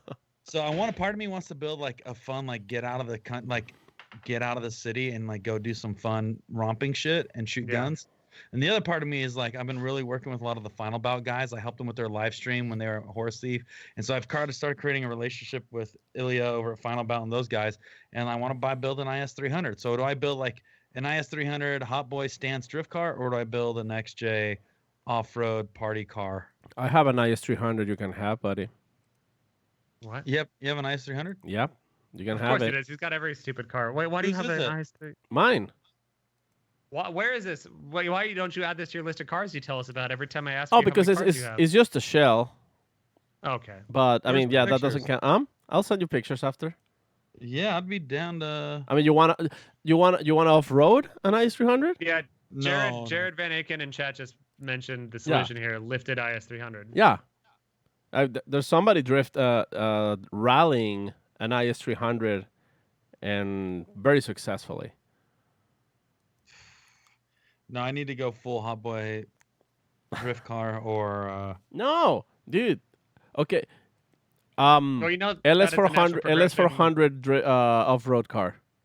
You know, it's a natural progression for like Pollock and Vaughn and I think 1,000 other drifters out there that like still like drifting, but they want to go the polar opposite of slow rock crawling and get these maximum suspension country boy cars. So I think that's a good call because it's nice to diversify. Another clapped out drift car won't change anything for you, but if you have an off-road vehicle, then that's something. Yeah, you have way too many drift cars, Corey. You need an off-road vehicle. It just would be fun. You know what I mean? So yeah, that's where I'm at. Right I'm now. actually So lifting the Miata. I'm looking for an extra. The what? The Miata cart? Yep. Why? Because it's a handful to drift it. No power steering, very short wheelbase. It's so light that it's so hard to achieve momentum. So we need like super long tracks to get a lot of speed, or just do like tiny little skate pads. Otherwise, it's not really fun.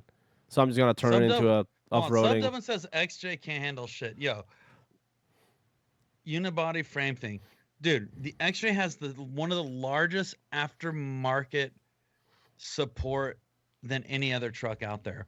And I already talked to plenty of people about how to make those things super fun and reliable off-road. And it's because it's easy, dude. That car's so easy to work on that there's so many parts I can just go buy them off the shelf and throw them on.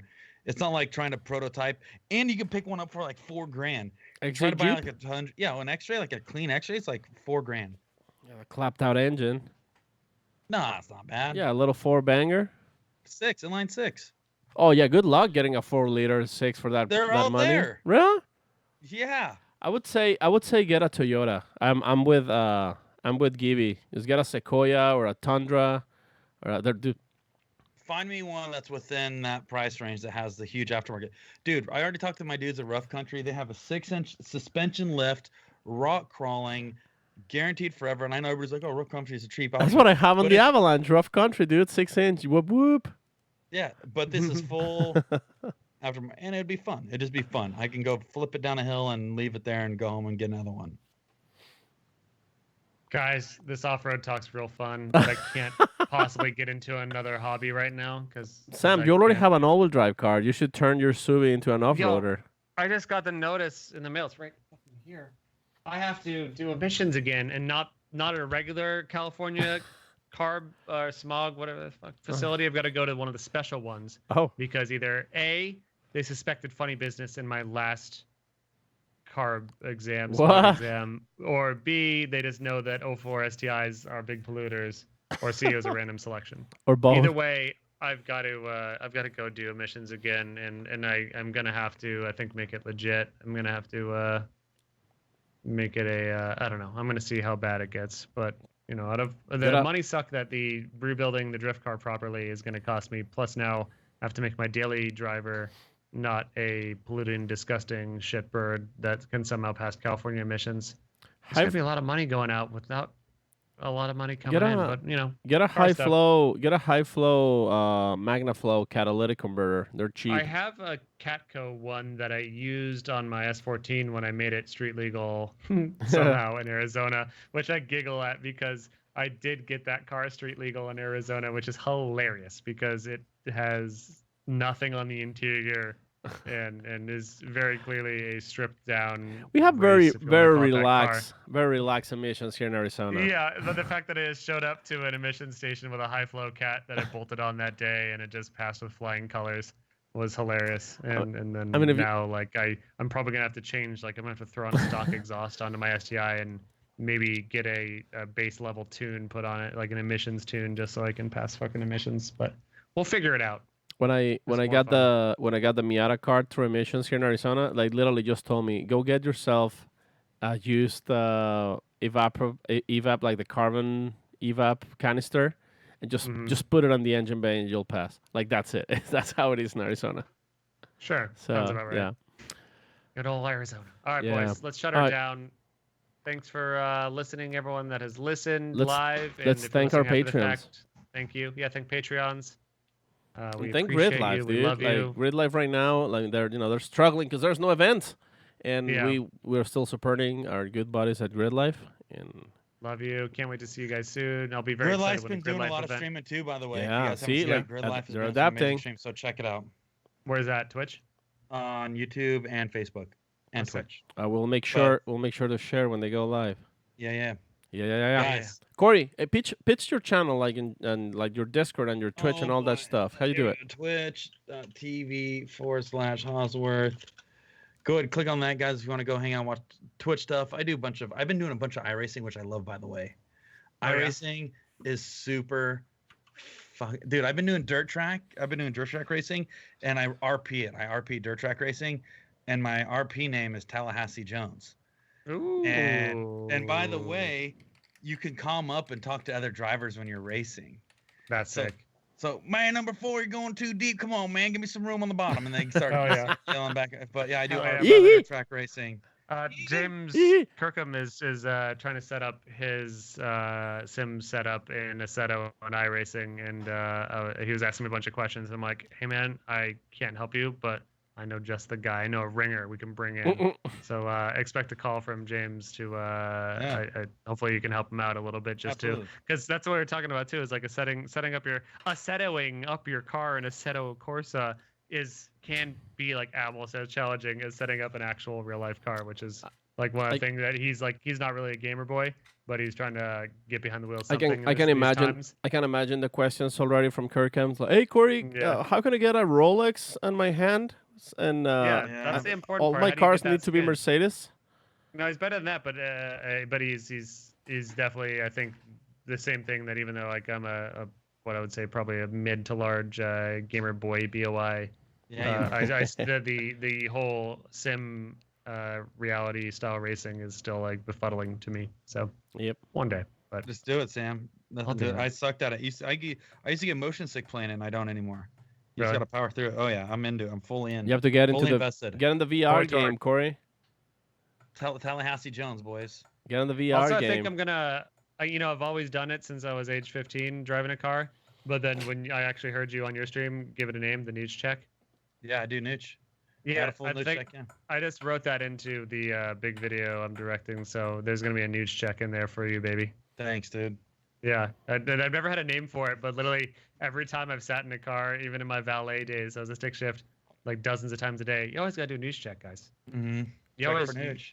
if you're not Nooch, because the one time you don't check if you're a Nooch, you do the jump. And if you're at the car show, it's going to embarrass you in front of your friends. If there's a curb in front of you, guess what? You're on that curb. If you are slammed to the ground, guess what? Your bumper is gone.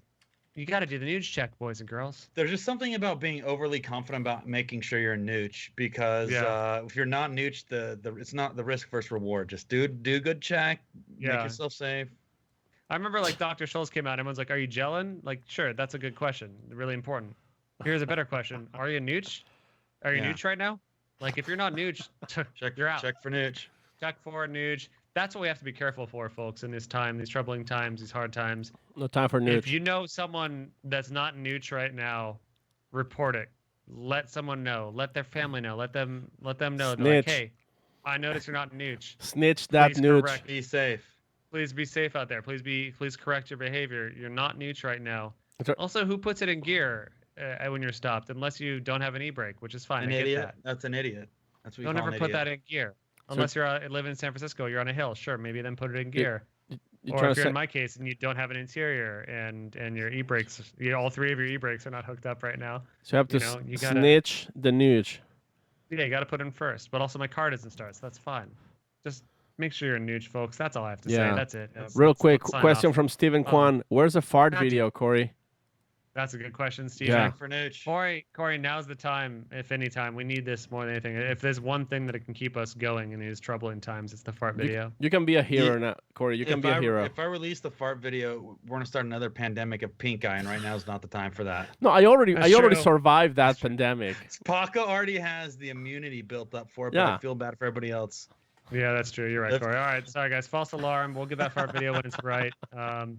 Thanks for trying, Steve. We're doing our best here, but Corey won't All do right. it till it's time. All right, guys. Let's chat. I'll see you guys all tomorrow. YouTubers, podcasters. We'll see you guys Yep. next week. See you All right, next guys. Tuesday. Thanks See so you next much for Tuesday, tuning on, and we'll see you hopefully next week. Tuesday. Or Yes. Thursday. Whatever begins with a T. All right, guys. Have a good night.